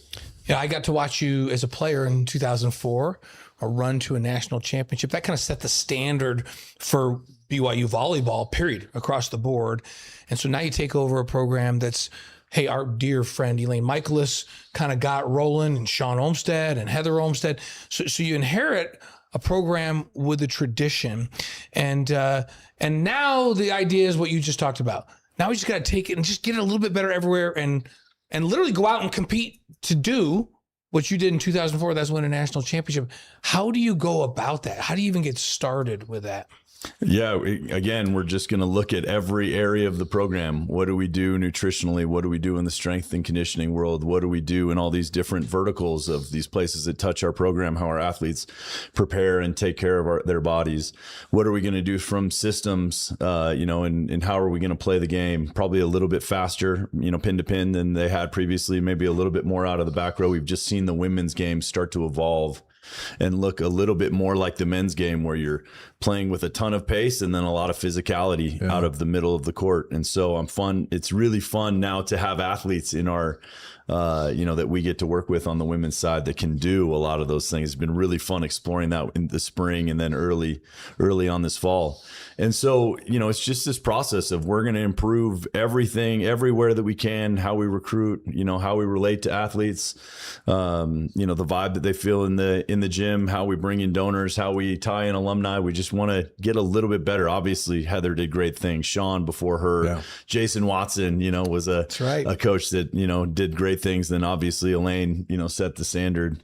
And so we're just going to pursue improvement everywhere. And, I think we loved life at Utah State. We loved life in Logan. That community was incredible to us. The reason I'm at BYU is because I believe that this program can do great things. And so we just get to pursue it in all of these different areas and watch it all come together. Well, let's be honest. I've got 5 McCanns who are Aggie graduates. Logan's awesome, but it's colder up there. It's not as cold down here. So you've come to warm up. As you've returned. It's a little bit warmer. And the McCann I'm really looking forward to seeing is Mark McCann, who might be the best intramural quarterback that there ever was. You're talking about the youngest of the 10 McCanns? I'm talking about Mark McCann, who just I played Mark's like told 6 me how seasons good he of was. Provo football, with Mark McCann, and he was the best to do it. So no kidding. We had his mission president on the show 2 weeks ago. Is that right? And he was Papinga's mission president, Chittister, as a BYU super fan. And then he starts talking about Mark. I got to get to know this Mark kid a little bit better than I do. But yeah, he does claim to be the king of intramural quarterbacking. We had some great years. He was elite. That is awesome. What I love about this show here tonight is between the 3 of us, we have 2 national championships. That's right. So what did it feel like? What did it feel like being number 1? Does that feeling ever go away? Man, it's pretty interesting as I talk about, and this was something that was I had to actually confront at Utah State. We were trying to turn around that program, and year 2, we had gone from last in the conference, and year 2 we win a conference championship. And I remember waking up the next morning thinking, is that it? Is that all there is? Hey, we climbed to the top of this ladder. Yeah. And, what else? I just got to rinse and repeat that 20 more times for 20 more years. And it was a little bit of self-introspection where, hey, this has got to be about player experiences and the relationships that we build along the way. And I tell all of our players, we did great things in 2004. Those were special memories, winning that national championship and storming the court. But when our team gets back together, we don't talk about those wins and we don't talk about the games. We talk about all the trash we talked in practice and how fun it was and how we pushed each other to be better. And it was really about the process that culminated in something special that was important to us. And so we want to be about that process. And when you have that process and a team is cohesive and they play together and they believe in each other, because belief is a lot of it, right? You have to expect that you're going to go in. We've talked about a lot on this show and others, that 84 national championship football team that I was on. We got to the point where we just felt, hey, when we're together, nobody can hang with us. Like, we can beat anybody, bring it on. And I know it had to feel like that. We watched you in 2004. That team had that chemistry. It's like, hey, when we're together out here, nobody can beat us. We can go do whatever we want to do. How do you get that chemistry? You did a great job. Like, you took Utah State from not believing to, you could tell that team believed. How do you get this team to believe like that? Yeah, that 2014 was something special because it was a lot of seniors and a lot of guys that had been trained by Carl McGowan. Yeah. And Carl was phenomenal at creating belief in guys who just felt like, man, we're the best to do it. And I think Carl did that in a few different ways. One was he would just talk about how well trained we were. You guys are ready for big moments. You guys are dialed in. You guys are trained as good as and better than anyone in the country. And so the training environment that we had, I think, really set the stage. And we want to do the same thing with our women's team. And then the other was he just asked us to do so many hard things. I don't know where that hill is that I, just lost my breakfast on so many Saturday mornings. It's hiking to that dang Y. Yeah, I mean, we we would just do so many hard things. And on the other side of hard things, you know, as you're struggling through them and thinking, man, I just can't go on and I can't do this. Am I going to be able to do it? And all of a sudden you're done and you look back and you think, man, I can do that. I can do anything. And so belief is, you know, maybe the number one core value that we want our team to hold on to. And I think it just comes on the other side of a lot of hard work and a lot of pushing yourself past areas of comfort. And I love, you know, our strength and conditioning coach, Terrell Moore, does an incredible job of pushing our athletes past where they're comfortable. We want to do that in our practice gym, you know, day after day. And we think our athletes will forge a ton of belief in some of those hard-won situations. BYU women's volleyball coach Rob Neilson's on the Wise Guys, presented by Brady Plus, Mountain America Credit Union, and Touchpoints featuring Aflac. Drop some names on us now. Who are some of the key players that you're going to really rely on in your debut season at BYU? Yeah, you have 3 all-conference players that are returning for us in Brielle Kemavor, an incredible middle blocker, Claire Little Chambers, who is just a phenomenal outside hitter, you know, has played at an all-American level, and then a setter in Alex Bauer, who comes back as an all-conference performer. And so I think it starts with those 3, but we're amazed at the depth of this group. And so you have players that have started and played in big moments in the Big 12. We're fortunate enough that we got to bring our setter down from Utah State as well, and to add depth to that group in Kaylee Kofe, an All-American, and played at an extremely high level. And so we have this competitive group 1 through 19 deep in the field house that are just getting after it every day. And we're going to see them, you know, you talk about this idea of a rising tide lifts all ships. Yeah. We're excited to see them lift each other, to play at higher and higher levels, to challenge each other every day, and watch the cream kind of rise to the top. So we're really excited about this crew. You know, you played here and you coached here before, so you know, it seems like when coaches come and they haven't been here, one of the things they always say to us is, man, the types of people I get to work with, these athletes that I get to, they're not just great athletes because they have to be to compete. So the Cougar Cruise, Brendan and I went on last year, and we had Ellie Mortensen and Brielle with us for a week. Got to spend time with them every day. And we just walked away and like incredible human beings. What's it like? You have a whole team full of incredible human beings to coach. It's just a joy to be around them, and they're just a light, and they're fun, and they can have a good time, and, you know, laughing and joking with each other, but understand what hard work is and can get down to business. The story I tell is, you know, we got down here 6 months ago, and I think every single one of our players, maybe almost daily, would ask me, you know, hey, when are you guys moving in? Can we come help you move boxes? What do you guys need? Can we take care of you? I'm like, wait a second, you're a group of college women, right? You should be thinking about other things, doing other things, focus on other things. And they're just service oriented. And I think that you see the fruits of that with how they interact with each other, certainly how they interact with the coaching staff. And it's, you know, I think the volleyball community in general has just a ton of great people. Yeah. But I've just really been impressed with how special this group is. It's what a great group. My wife said, make sure you shout out to BK and Ellie. I'm like, we'll make sure we get a shout out to them. 100%. They deserve it. Les is on the stream. What key attributes do you look for in the libero position? Oh, we want toughness, you know, someone that can just stand in there. You got these athletes that are touching 10-6, you know, BK touches 11 feet in terms of her jump. And so they are hammering balls, hitting balls at 50, 60 miles an hour at these back row defenders. And can you just stand in there fearlessly? And so you just have to have a toughness of mind, and then a little bit of a lunch pail, you know, blue collar, chip on your shoulder mentality, where you're willing to go to work without maybe some of the accolades that, you know, our players get. You don't get to end rallies if you're a libero. Yeah. You just got to work and grind and fly around the court and, you know, just operate. And so we have, you know, some phenomenal liberos with Lulu and Kaylee Tingy, and then Emma Barbaro. Cucamonga Doug this is a really, it's got to be from Rancho Cucamonga. Yeah, I'm saying Rancho Cucamonga Doug 9277.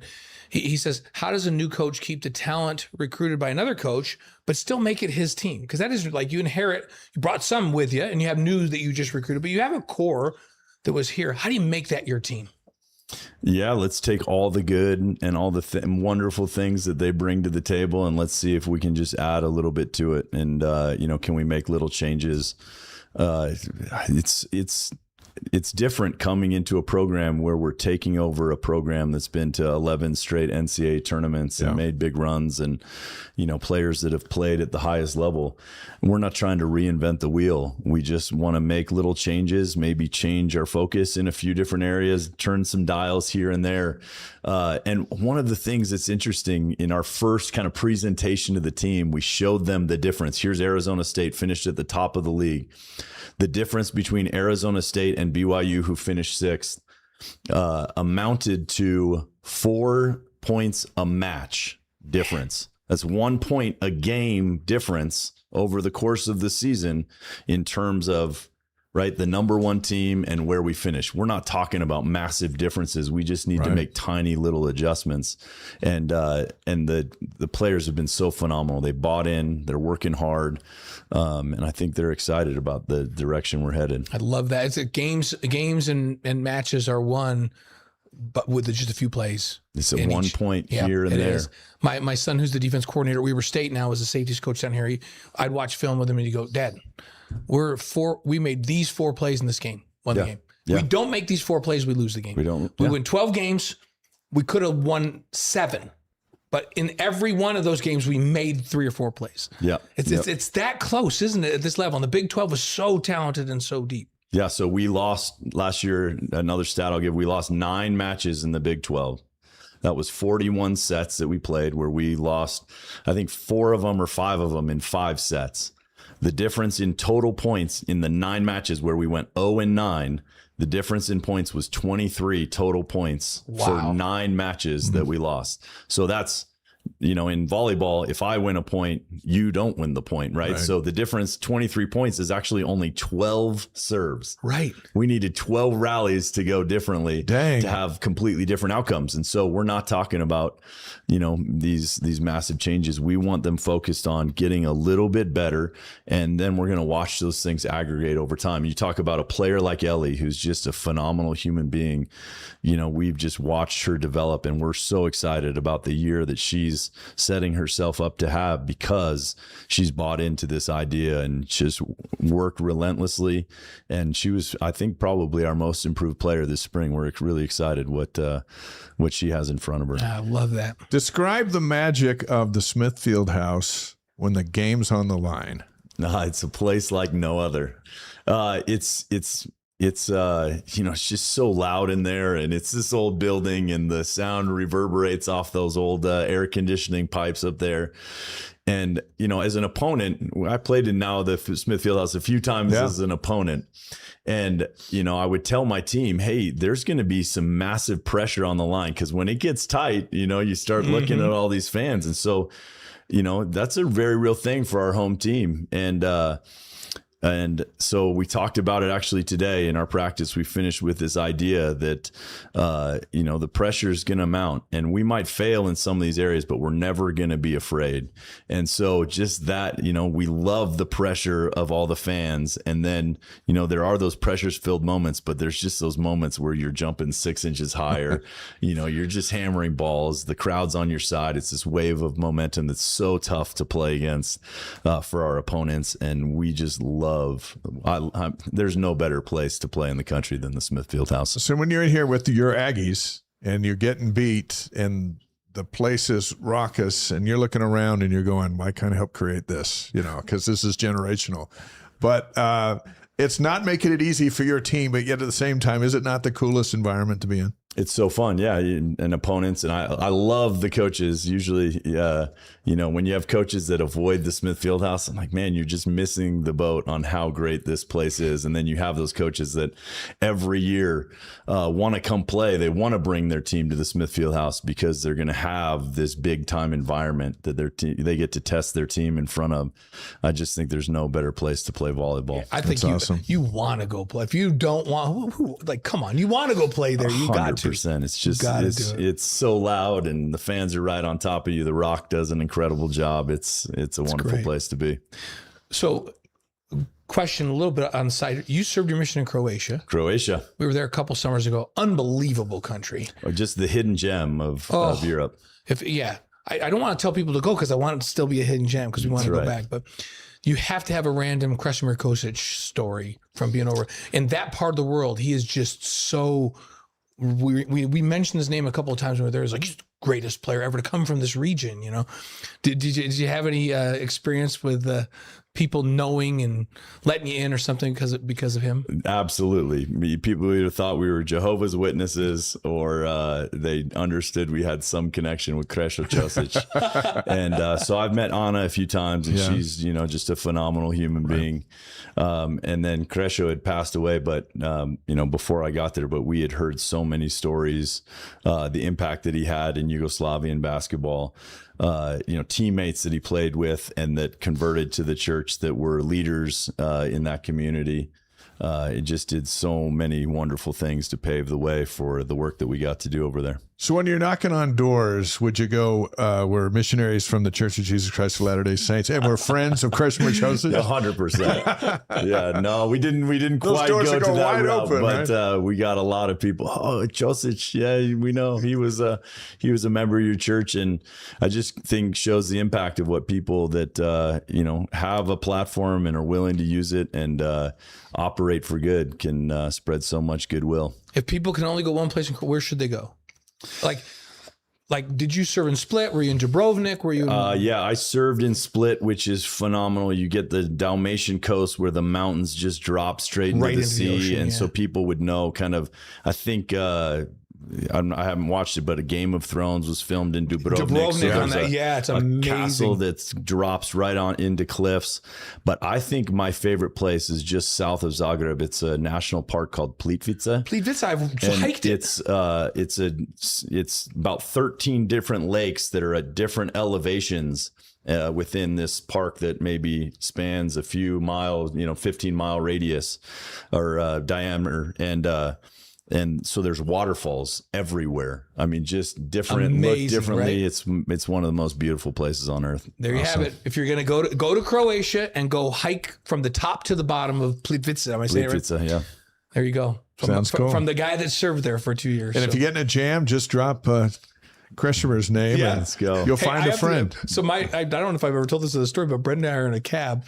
And the guy's driving the cab, and I don't know why I just thought, I wonder, have you ever heard of Kresimir Ćosić? He looked back at me, and then he looked back at me again. And he goes, "You know him?" I was like, "Well, I know of him. He played at my university, and he's like, he's the greatest player ever to come from this area. Like, we all know who he is." And I was like, "Oh wow!" Like he knew him. And then he goes, "Are you Mormon?" And I go, "Yes, I am." and so I just thought that was really cool that he immediately recognized who he was. He was taken back that I knew who he was, revered him, and then knew immediately he was tied to our church. Which was really cool. It's incredible. Here come 5 questions for Coach Rob Neilson, presented by Strategy Square. You ready? I hope so. Rapid fire. Here we go. Favorite sports movie? We'll start with that. Favorite sports movie? I guess maybe Rudy was the first one that comes to mind. Okay. Great one. I cry every time I watch it. Yeah, feel good story. Yeah. How about your favorite singer or band? Man, I love Pink Floyd, and favorite song is "Wish You Were Here."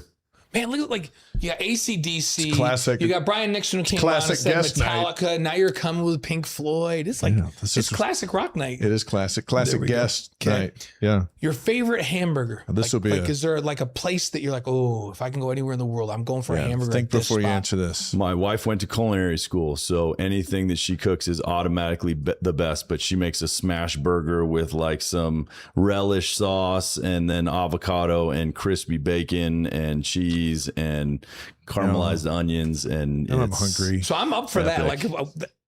I was expecting you to say something we have a few places, but if it's at your house, we're in. 100%. Let's go. We're in the house. So we haven't even gotten to our Ruth's Chris sponsorship. Now I'm starving. I know he's already starving. My mouth is watering. Nice job. Your favorite BYU moment? My favorite obviously winning a national championship was great. There was the moment that comes to mind though is as a coach in 2013, we're playing UCLA in the semifinals of the MPSF tournament. And basically the winner goes, if UCLA beats us at home, they're going to go and host at Poly Pavilion and probably win a national championship. So we have to beat them in the semifinals. We were down 0-2. We end up coming back.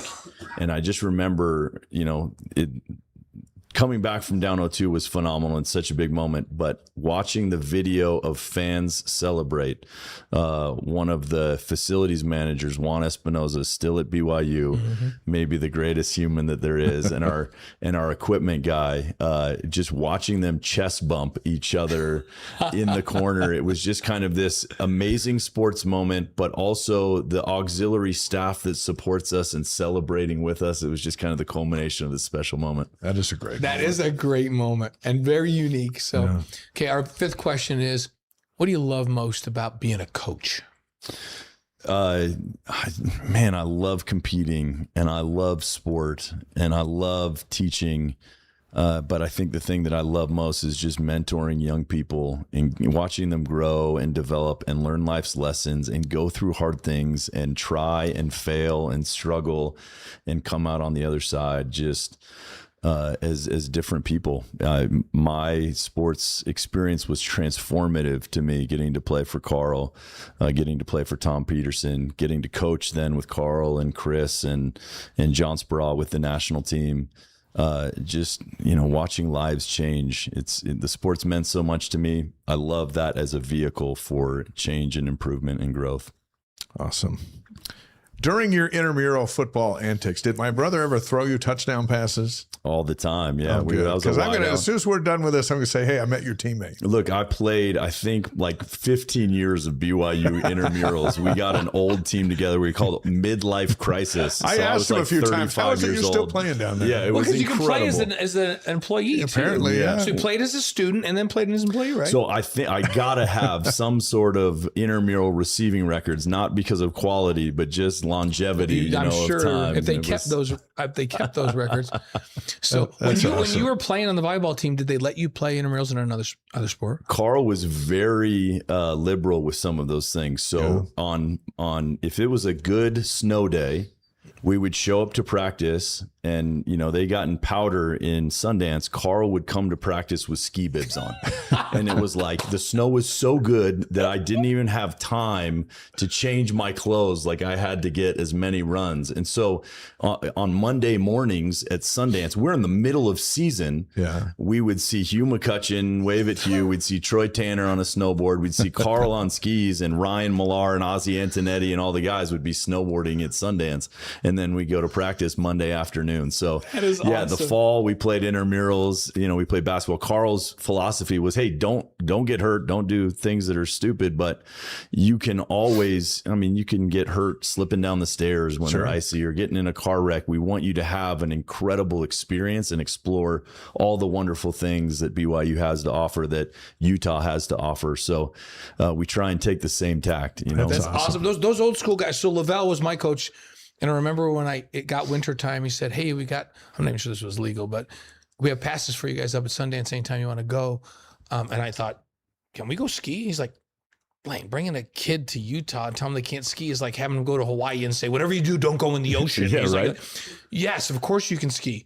And then they let us play intramurals basketball. And I thought, we never had any major injuries doing that. But he just said the same thing. Just be smart. Just don't be stupid. Yeah.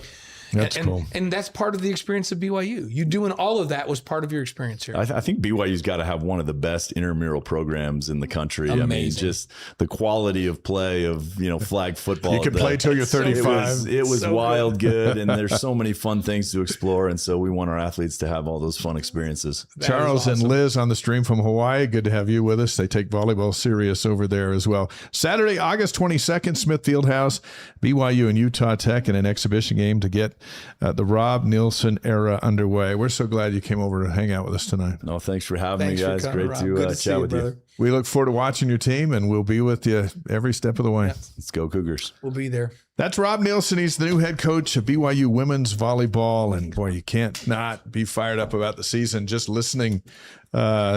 And now I have something else to talk to my little brother about. I know. So why don't you throw him more passes over the years? Well, we keep hearing how great a quarterback he was and how he could throw it. He was the scout team quarterback when Rob Morris was the linebacker. Yeah. Got pounded every day. And then he said, after a year, he's like, what am I doing this for? I'm going to go to intramurals. Anyway, let's talk about Quick Quack for just a moment. Quick Quack Car Wash is a company started by BYU grads, and they're expanding throughout the country at an amazing pace. 2 more Utah locations are open, one on University University in Provo and the other at 106 South and 7th East in Sandy. Their respective grand openings will be next month. We'll tell you all about it. Quick Quack is also taking nominations for their fundraisers at quickquack.com/preview fundraiser. Not only do they bring new business into your area, but they help change the lives of people in need right around those places, which we think is just awesome. They also support BYU Athletics and the Wise Guys, so please give them your business. And when they say don't drive dirty, they mean it. That's right. Don't drive dirty. Get your car washed in there. Get your car in there and get it washed, and then you can get on your way. Yep, absolutely. How about that? It's nice meeting the new coach. Yeah, and he's like, man, don't you love his energy? It gets me excited for this team. And Brendan and I have followed him really, really closely, and they have some amazing. I just met Alex the other night for the first time too. They have just amazing athletes on that team and amazing young people. You got to go support them. And Jack just sent him out the door with a box of chocolates. Very good. And you got to. You know, Dave, you already mentioned this earlier. The environment in the Smithfield house, whether it's men's or women's volleyball, is incredible. Yeah. Absolutely incredible.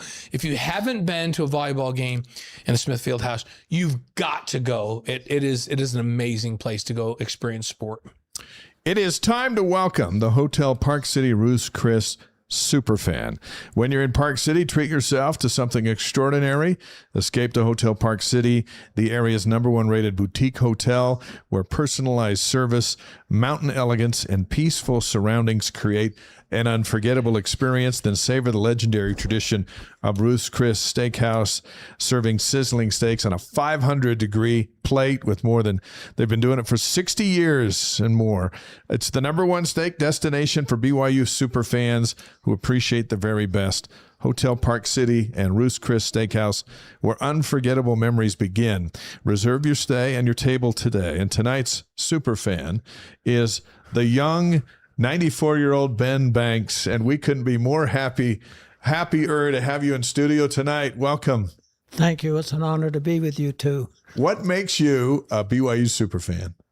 I've always loved athletics, and I didn't play basketball in the high school. Played football in the high school, and I just always loved athletics. And one of my children, in fact, I have 7 boys and 1 perfect daughter. And I told them if they wanted to go to college, if they go to BYU, I'd pay their room, board, and tuition. So they all went to BYU. What a great deal! And I love that you said you have 7 boys and 1 perfect daughter. That's right. So, man, what must have it been like for her to grow up with all brothers? Well, they spoiled her. I bet they did. And she lives next door to me now. Is that right? And now she can spoil you. My youngest son, John, that's here with me, he lives on the other house next to her. We live in a circle there in South Cottonwood area. They got you surrounded? Yeah. Nice job. John, thanks for bringing him in tonight. Yeah, thanks, John. Season ticket holder since the Mark Wilson era. Mark sat in this seat before, and we had a nice visit with him about when he was here. What are some of your favorite moments over all of these years where you've been a season ticket holder and watching that football team? When they beat Utah? Anytime they beat Utah, or is there a specific Utah game that you? Well, I just loved all of them. I've never missed a game so long. But when I was an active general authority, then I didn't get to some of them. But I've even been to some of their games away. Went back when they played Notre Dame. Yeah. Oh yeah, back there. And in fact, we met the original. What was his name? They made the movie. Rudy Ridiger. Yeah. Rudy was there taking missionaries lessons at a fireside for that BYU football game back there. Yeah. And him, and that was great attending that game, although they didn't win it. But we went to Colorado to play when they played last year. Been games down. I was there when they had that. When McMahon threw that pass, when the game down in California. San Diego. You were at that one at the Holiday Bowl. Here, Jordan's going to just adjust your mic. Yeah, go you ahead, want to Jordan. go this Just way a come little on bit, in. Jordan, like this. Yeah. Well, and you mentioned that evidently those missionary worked because Rudy did join the church. I don't know if he did or not. He did. He did. I thought he did. He did. Yeah. And he moved down to Las Vegas, and he was on a speaking circuit. He's a member of the church. We took a picture of him with me. And he was taking the lessons then at the time. Yeah. Well, we're here to tell you he finished the job. He finished the job. And Dave and I got a chance to interview him at that Notre Dame. So we were at the game that you were at, and we did a piece on Rudy there. It was freezing cold. It was I freezing remember that. cold, and it was bad weather. But the start of those lessons and all that paid off because Rudy's a member of the church. Yeah, that's great. I'm glad. I thought he probably did join the church. One of the most famous Catholics of all time is a member of the church. That's there right. you go. Among your adventures in life include being called as a mission president in Scotland, a member of the Quorum of the 70 for the Church of Jesus Christ of Latter-day Saints, which kept you busy and on the move. But in what ways have sports kept you connected to BYU through all of that? Well, even before that, when I was growing up, my father was killed in a construction accident when I was 2 years old. I was raised by my mother. I never knew my father. And I was always active in church sports. I played basketball in church, and I played 3 times when they used to have the church hall tournament. Right. I played 3 times in that with our ward basketball team. And I've just always been interested in sports. I played softball with the ward teams. We got in tournaments with that too. Yeah. And I've just always loved sports, and still love it today. Is it the team thing, or is it the competition thing? What is the draw?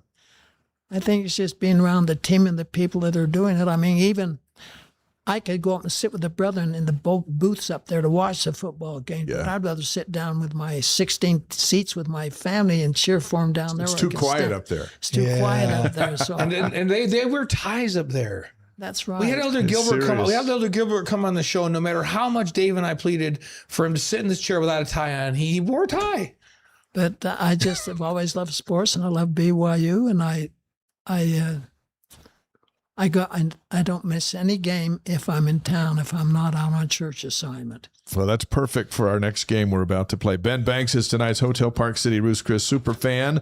We're live around the world on YouTube, Facebook, Twitch, and wiseguys.com. We appreciate everybody on the stream tonight letting us know where they're watching the show tonight. So our popular game's called Where Were You? We're going to roll out a particular moment in BYU sports, and then you tell us where you were when it happened. All right?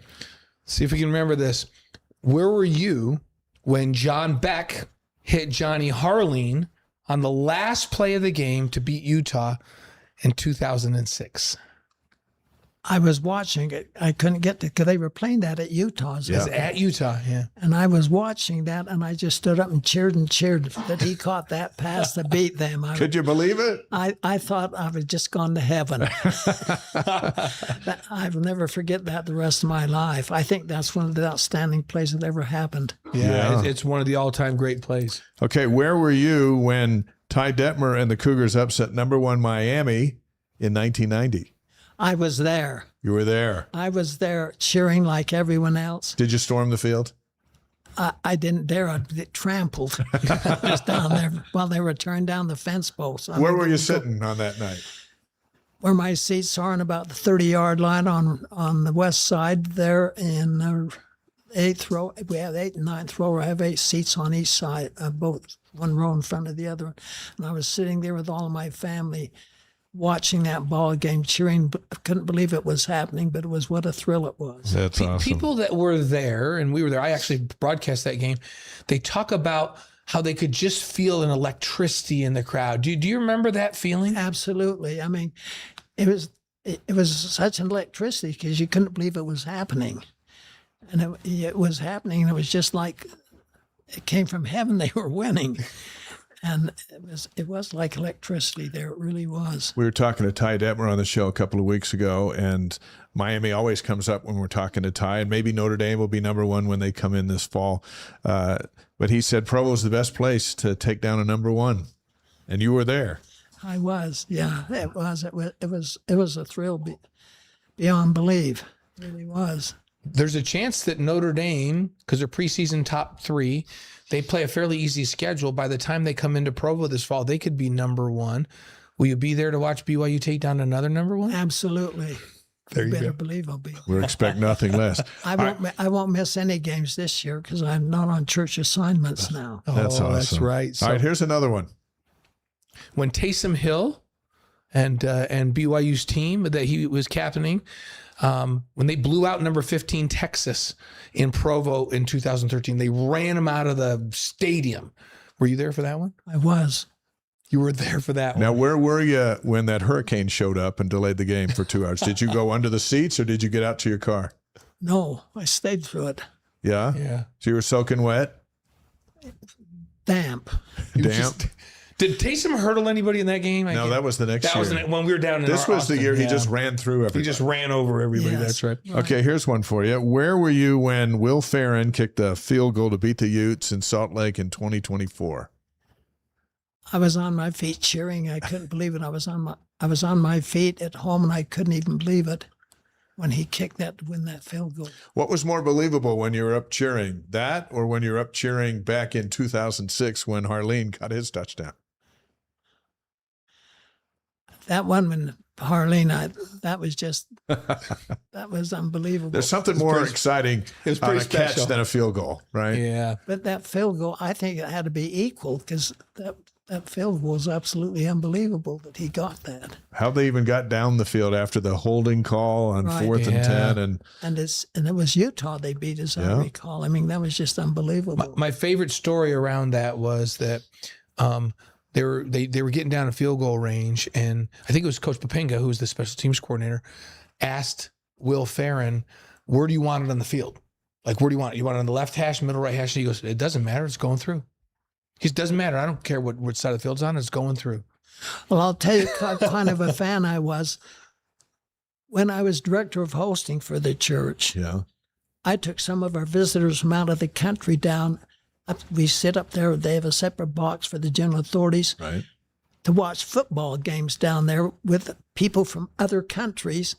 Up there, I sit with them up there watching football games, explaining to them what BYU was doing, what we're doing, playing football. Good stuff. They were probably going, "Why are you not playing soccer out here tonight?"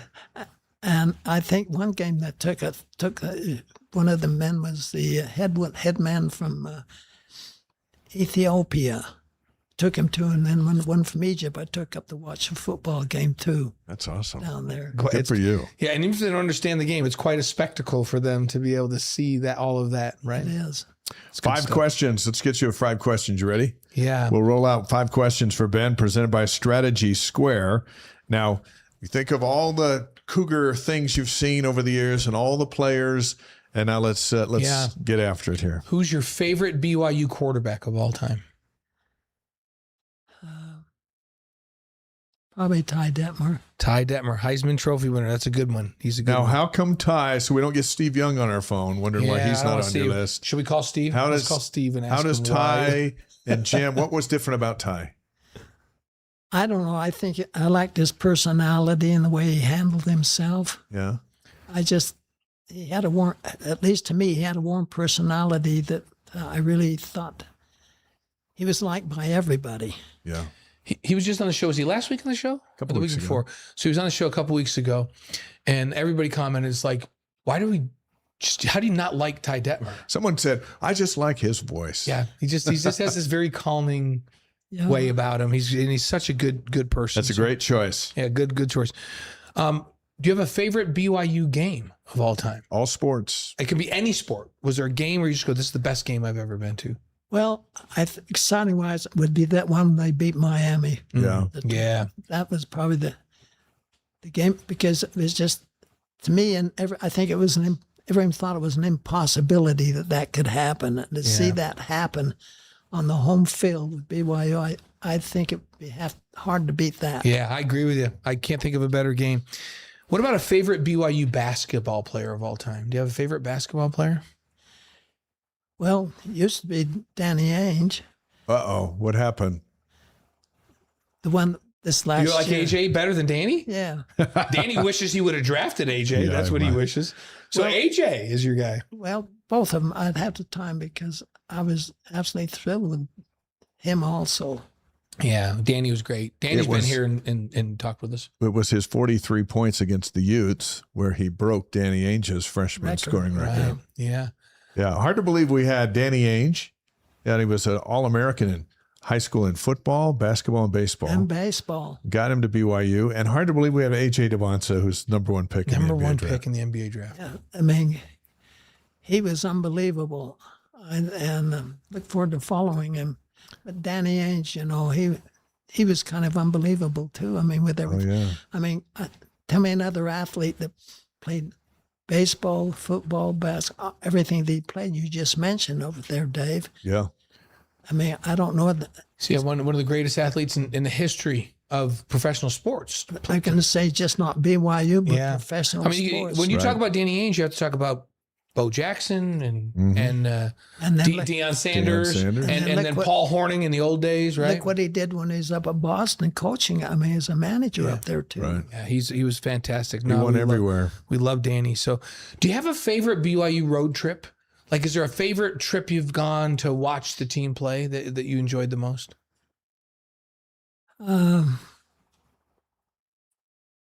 Probably that Hail Mary pass. Oh, the Hail Mary. So the trip down to San Diego for the 1980 Holiday Bowl when Jim hit Clay Brown for the touchdown. Were you tempted to leave the game? We're getting killed. I never left the game. I wanted to stay to the end. I love BYU. I stayed to every game. But good man. It was fun to go after that to the restaurant, hear people talking about it, not knowing who we were and talking about this pass that Jim McMahon made. I mean, that had to be one of the exciting things to ever watch. That's awesome. Do you have a game on this fall's schedule that you're most looking forward to? Yeah, probably the Notre Dame game. Notre Dame game here. Notre Dame game. And you'll be there in the row 8.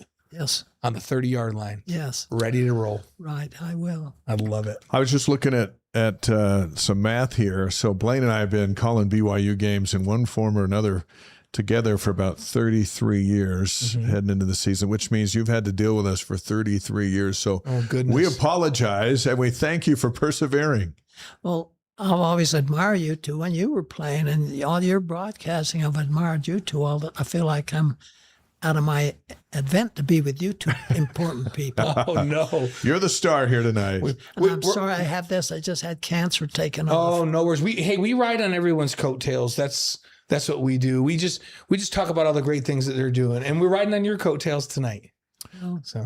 So look, the team reports tomorrow. They're in the first practice on Wednesday. Right. Let's finish up with this one.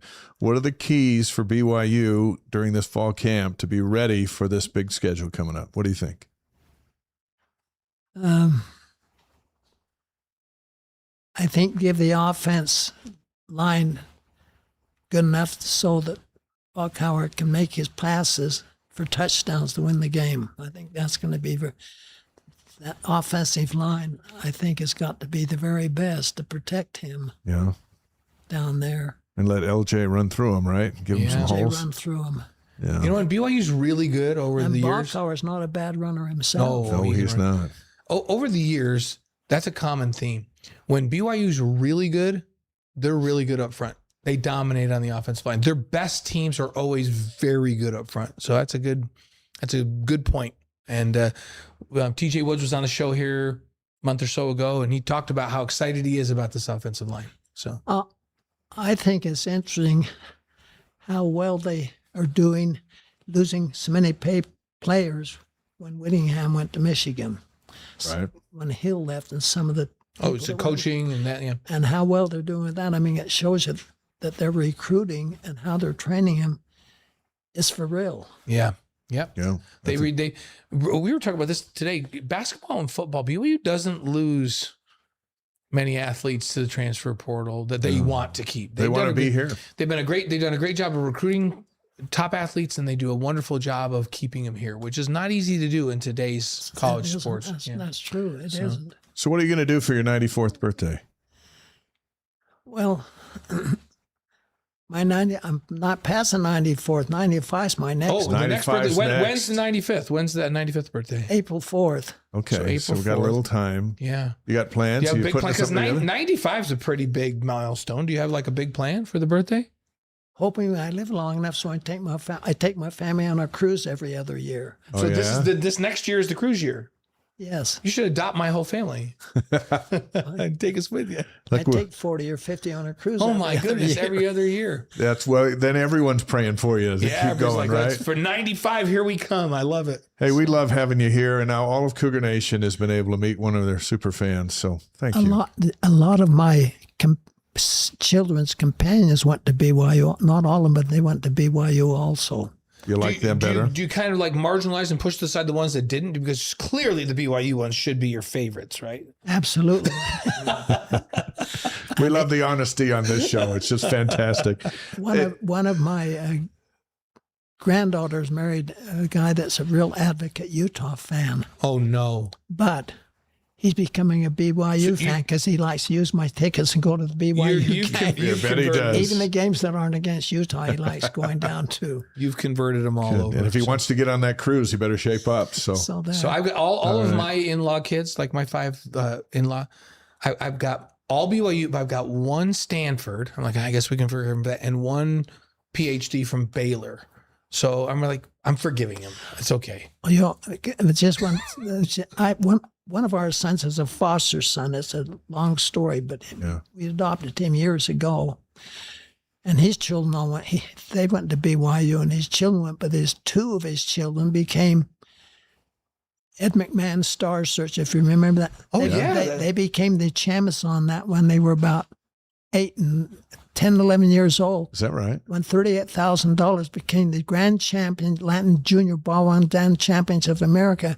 Right after that, BYU and said, when you get old enough, we'll give you a full ride, come to BYU. So they went to BYU paid for dance for BYU and competed for BYU in the World Championships. In ballroom dance. And BYU's ballroom programs is one of the elite in the world. And they were the junior national Latin ballroom dance. It's not just we don't talk about this as much, but we do talk about the Cougarettes once in a while, but Cougarettes are multiple national championships. The ballroom dance team, multiple national championships. The performing groups from BYU travel all over the world, elite level. And everything they do is what we get from BYU, isn't it? It is. It is. Well, Ben. And you two do a wonderful job. Thank you. We're working on it. One of these years we're going to figure it out eventually. 38 years, we'll figure it out at some point. I'm so BYU fans. I spend every weekday morning at 10 o'clock watching the BYU show. Watch the Sports Nation. Dave and I are on that once in a while. We host it occasionally. That's cool. It's there for you. That's what it's there for Cougar fans. I watch that. I don't know if I'll be on it this week or not. Are you on it this week on Sports Nation? No, I'm on it a bunch next week. But last week I wasn't supposed to be on it. I ended up on it. So I could end up. Before the week's over, I might be on it. I watch that every day. That's good. It's good for the soul. John, thanks for bringing your dad with us. John, thank you so much. Ben, thank you for being a super fan. It's great to have you here. It's good to be with you. We appreciate you. And officially, because you're going to be 95 next year, you are the what do we call him? Like, I don't want to say the oldest senior statesman. You're the senior statesman of Wise Guys. You are the most senior person that's ever come and sat in the seat. This isn't broadcast now, is it? Oh yeah, it is. It's live. It's live. Right now. You're still right on. This second. I was going to tell you something else, but it's probably Ben. We'll catch you after. That's Ben Banks. Thank you so much, Ben. What President Nelson told me how long I was going to live. Wait, you can come back here, Ben. No. Thank you, Ben. That's our BYU super fan presented by Hotel Park City and Ruth's Chris Steakhouse. The most popular stay package includes a $150 dining credit in Ruth's Chris Steakhouse. Advanced bookings required. Just call the reservations manager at Hotel Park City at 435-940-5077. Mention the Wise Guys BYU super fan and get the special offers. It's a great place to go eat. If you're a BYU super fan, we'd love to bring you on the show. Just go to the link at wiseguys.com, provide your contact information and a paragraph or two about what makes you a BYU super fan. And hey, we'll make it happen. Wise Guys is a show for all of Cougar Nation around the world. And we love bringing our super fans on the show. And how about Ben at 94, going to be 95 in April, coming on the show and just rocking it. Unbelievable. Doing a fantastic job. This is such a great show. That's awesome. By the way, here's this comment. What's with the foul promo companies? The Duck of Aflac and Quick and the Duck of Quick Quack. Yeah. We got a lot of ducks in our lot sponsors, ducks involved with our sponsors. And our ducks are in a row. Yeah, that's how we're trying to do that. It's time for Campus Notes. They're presented by BYU Pathway Worldwide. BYU Pathway makes truly affordable, fully online, spiritually based college degrees accessible to folks worldwide through greatly reduced tuition, weekly peer gatherings, and English support, helping students earn sooner, increase their income, and deepen their faith. Learn more at byupathway.edu. Let's start with football. Yeah, camp starts tomorrow. The players report tomorrow. First practice is on Wednesday. Season opener is September 5th against Utah Tech at 6 p.m. on ESPN+. We should be able to do that game. We should. Are we going to do that game? I know we're doing pre and post game. Yes. BYU SN Game Day at 4 p.m. on BYU TV and ESPN Plus. Dave and I will be there and bringing the pregame to you for a couple of hours, and we'll be there for postgame. Former Cougar Steve Young is number 53 on CBS Sports Top 100 Best Players in NFL History. Think of all the players. He's number 53. Number 53 of all time. Congratulations, Steve. Men's hoops. Guru John Rothstein declares Rob Wright III is the preseason Big 12 Player of the Year. How about that? Well, Kevin Young thinks that's going to happen. I think so, he has too. A chance to be that. BYU assistant head coach Tim Fanning coached the Netherlands to the FIBA U18 Eurobasket Division B title on Sunday with a 69-57 win over Poland.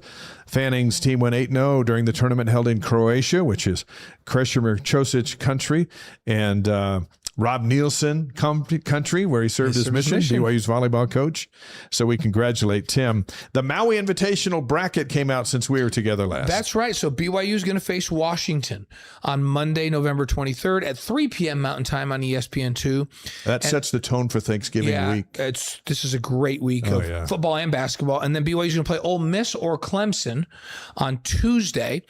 Regardless of whether they win or lose. And then the opposite bracket is Virginia Commonwealth, VCU against Providence, and they've also got Colorado State against Arizona. And then Wednesday, hopefully they're in the championship.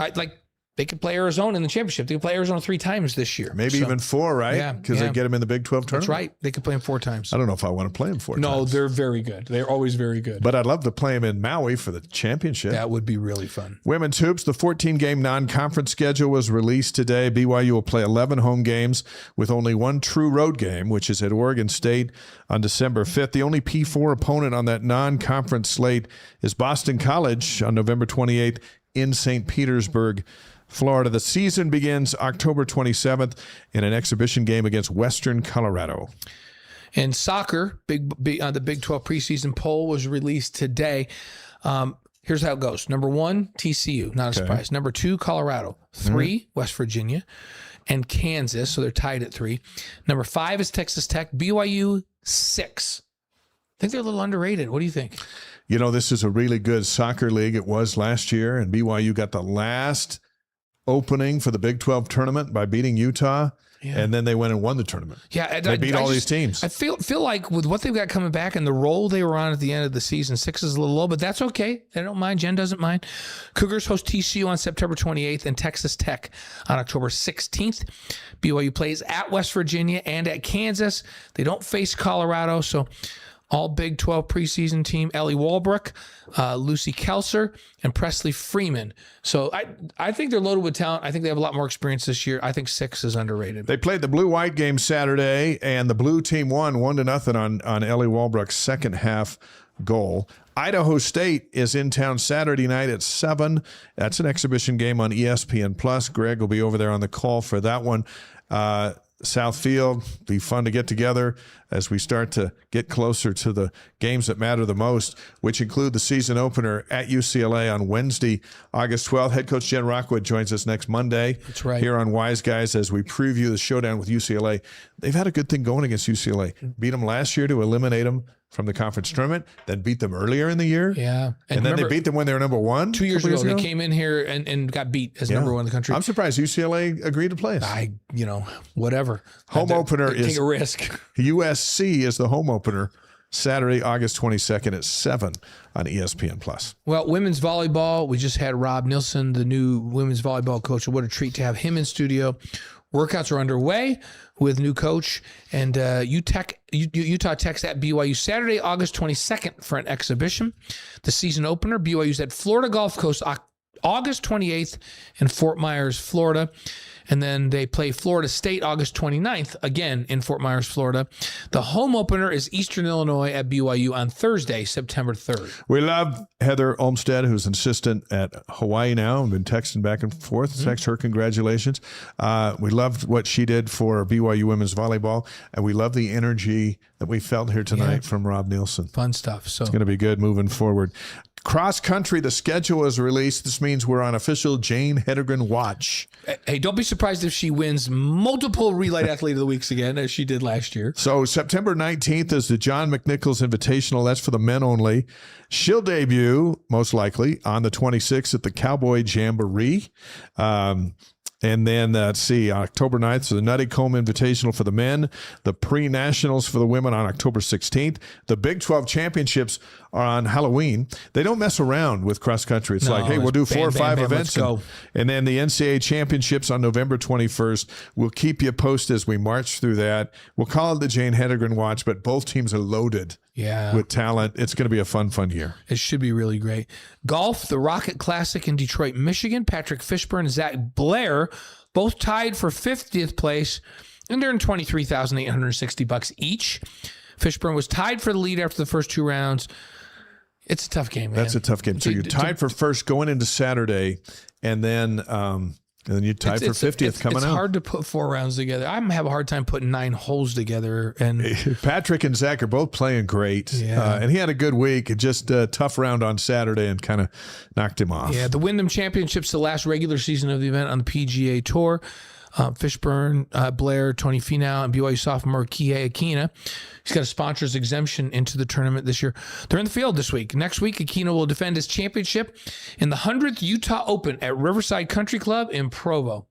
Yeah, that's cool. It'll be really fun. Campus Notes are presented by BYU Pathway Worldwide. Learn how to increase your education in a way that can benefit your life at byupathway.edu. Raider DeMooney was with us a couple of weeks ago talking about their trip to Tonga, where they did some great work for BYU Pathway. And you can see that at wiseguys.com.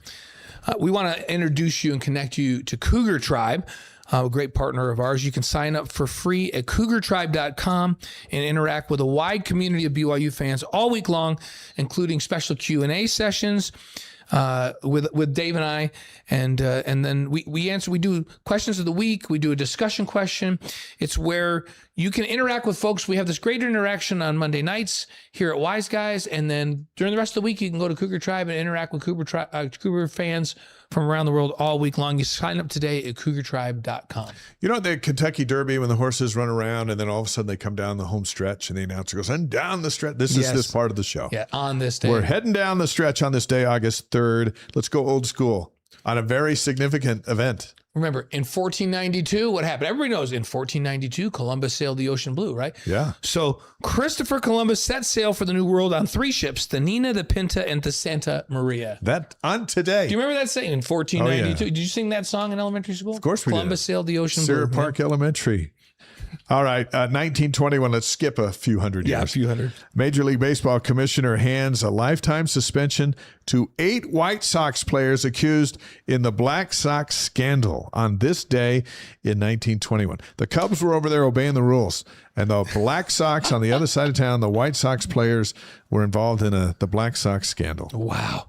In 1936, Jesse Owens wins the gold medal in the 100 meters at the Berlin Games.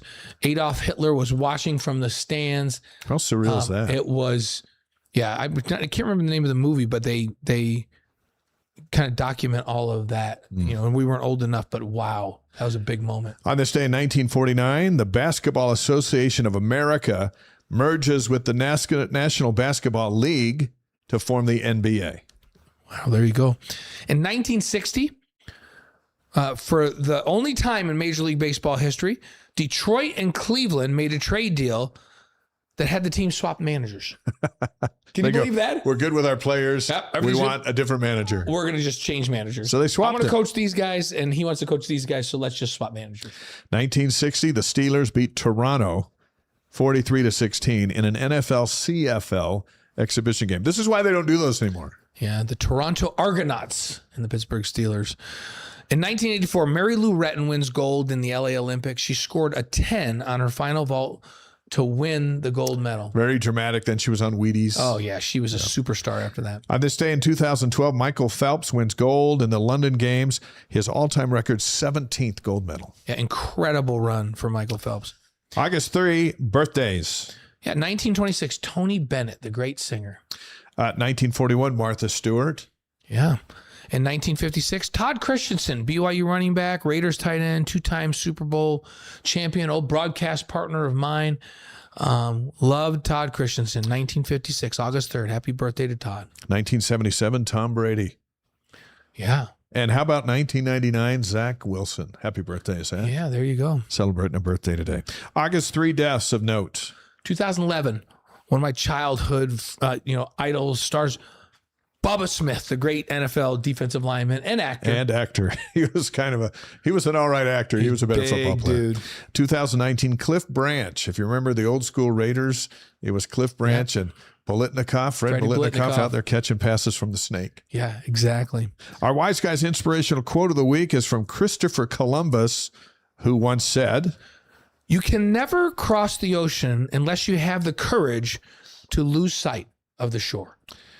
Yes, that says a lot, because remember when we were... People thought the world might be flat back then, right? You remember when we were swimming around Hanauma Bay out there in Hawaii, and then you get out there a little bit, and then all of a sudden the shore is far, far away?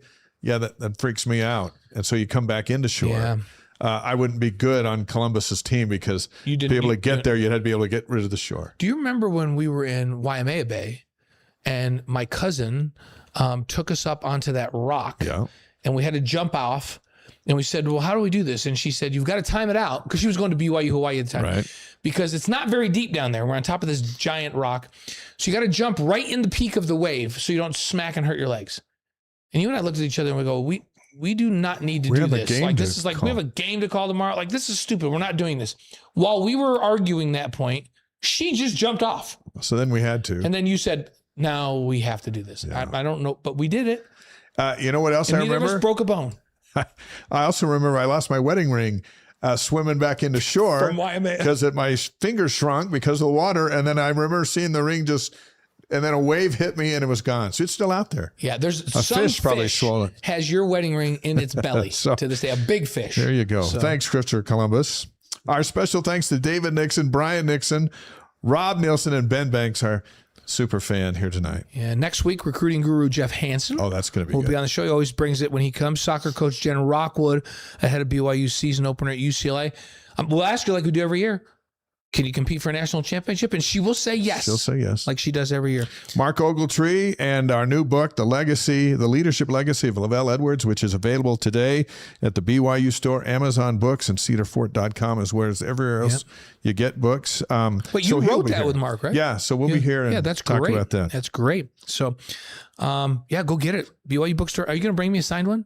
Yeah, I'll bring you a signed one. Okay, because you brought me And you're in it. Yeah, you got interviewed for it, remember? Oh, I forgot about that. Yeah, so. I have a quote? You say some crazy stuff. So you'll want to get that book and read some crazy stuff. Some of the crazy stuff I said in there. Plus a pair of BYU super fans. It's a loaded show. Can hardly wait for next week. Here's where you can see us this week. Yeah, finally, we're together on a Tuesday. That's right. Because it's time for After Further Review. Tomorrow night, it's available from 5 p.m. Mountain Time on the BYU TV app and BYUtv.org. And you can watch it anytime after that. ESPN Plus is going to do it too. Yeah, they're carrying it. It's finally here. So that's where you can see Blaine tomorrow night. You can see me there tomorrow with David Nixon, and I'll be in the Desert News this week too. All week long, right? So it's going to be, it's cool. It's always great when AFR comes back, because then if you turn the air conditioner to the point where it's cold in the house and you're watching football, it feels like football. It feels like it's time. And here we are. Let's remind everybody of our title sponsors. Brady Plus, supplies plus support. Find out how they are giving back to the communities they serve at bradyplus.com. By Mountain America Credit Union, empowering dreams for over 80 years. See how they can enhance your life with some of the projects you want to pull off at macu.com, macu.com. And our new title sponsor to join tonight, Touchpoints featuring Aflac. Learn how the Touchpoints text platform can enhance your company's communication at touchpointspro.com. Plus, let Aflac save you money on insurance. Click on the link in the chat and in the show notes for a free consultation. All these companies allow us to do this show to you for free. That's right. So we love them, and we hope you support them. Our Re-Lyte Athlete of the Week is presented by Redmond. The secret's in the salt. Learn what it can do for you and do for your health at redmond.com. Re-Lyte refuels the athletes you cheer for. Let it refuel you too. Isaiah Glasker was our Re-Lyte Athlete of the Week this week for what he did during the season. He was phenomenal. We can't wait to watch him at practice later this week. That's right. And you know what I get to do tomorrow? I'm really, really excited about this. Re-Lyte invited me up for a Re-Lyte day up at their facility in Heber City. They invited my daughter, Libby, the Broadway Libby, and they said, you should come with your daughter. And we're going to go through and learn everything about Re-Lyte, and I'll tweet some things out about it. That's awesome. We'll be with Libby tomorrow. So I'm really excited. Thanks to Re-Lyte for inviting me up for that. And the BYU Superfan is presented by Hotel Park City and Ruth's Chris Steakhouse. Book your getaway and your steak today. And every time I like to talk book about my them, steak right I now. get hungry because they have the best steaks. Thank you for watching. It's nice to have football back. We'll see you tomorrow on AFR, and we'll see you back here next Monday for an all-new Wise Guys. And, you know, Jeff Hansen knows all about the recruiting stuff. He's going to be fantastic, and there's a lot to talk about next week. Yep, here we go. Thanks, everybody. See you later.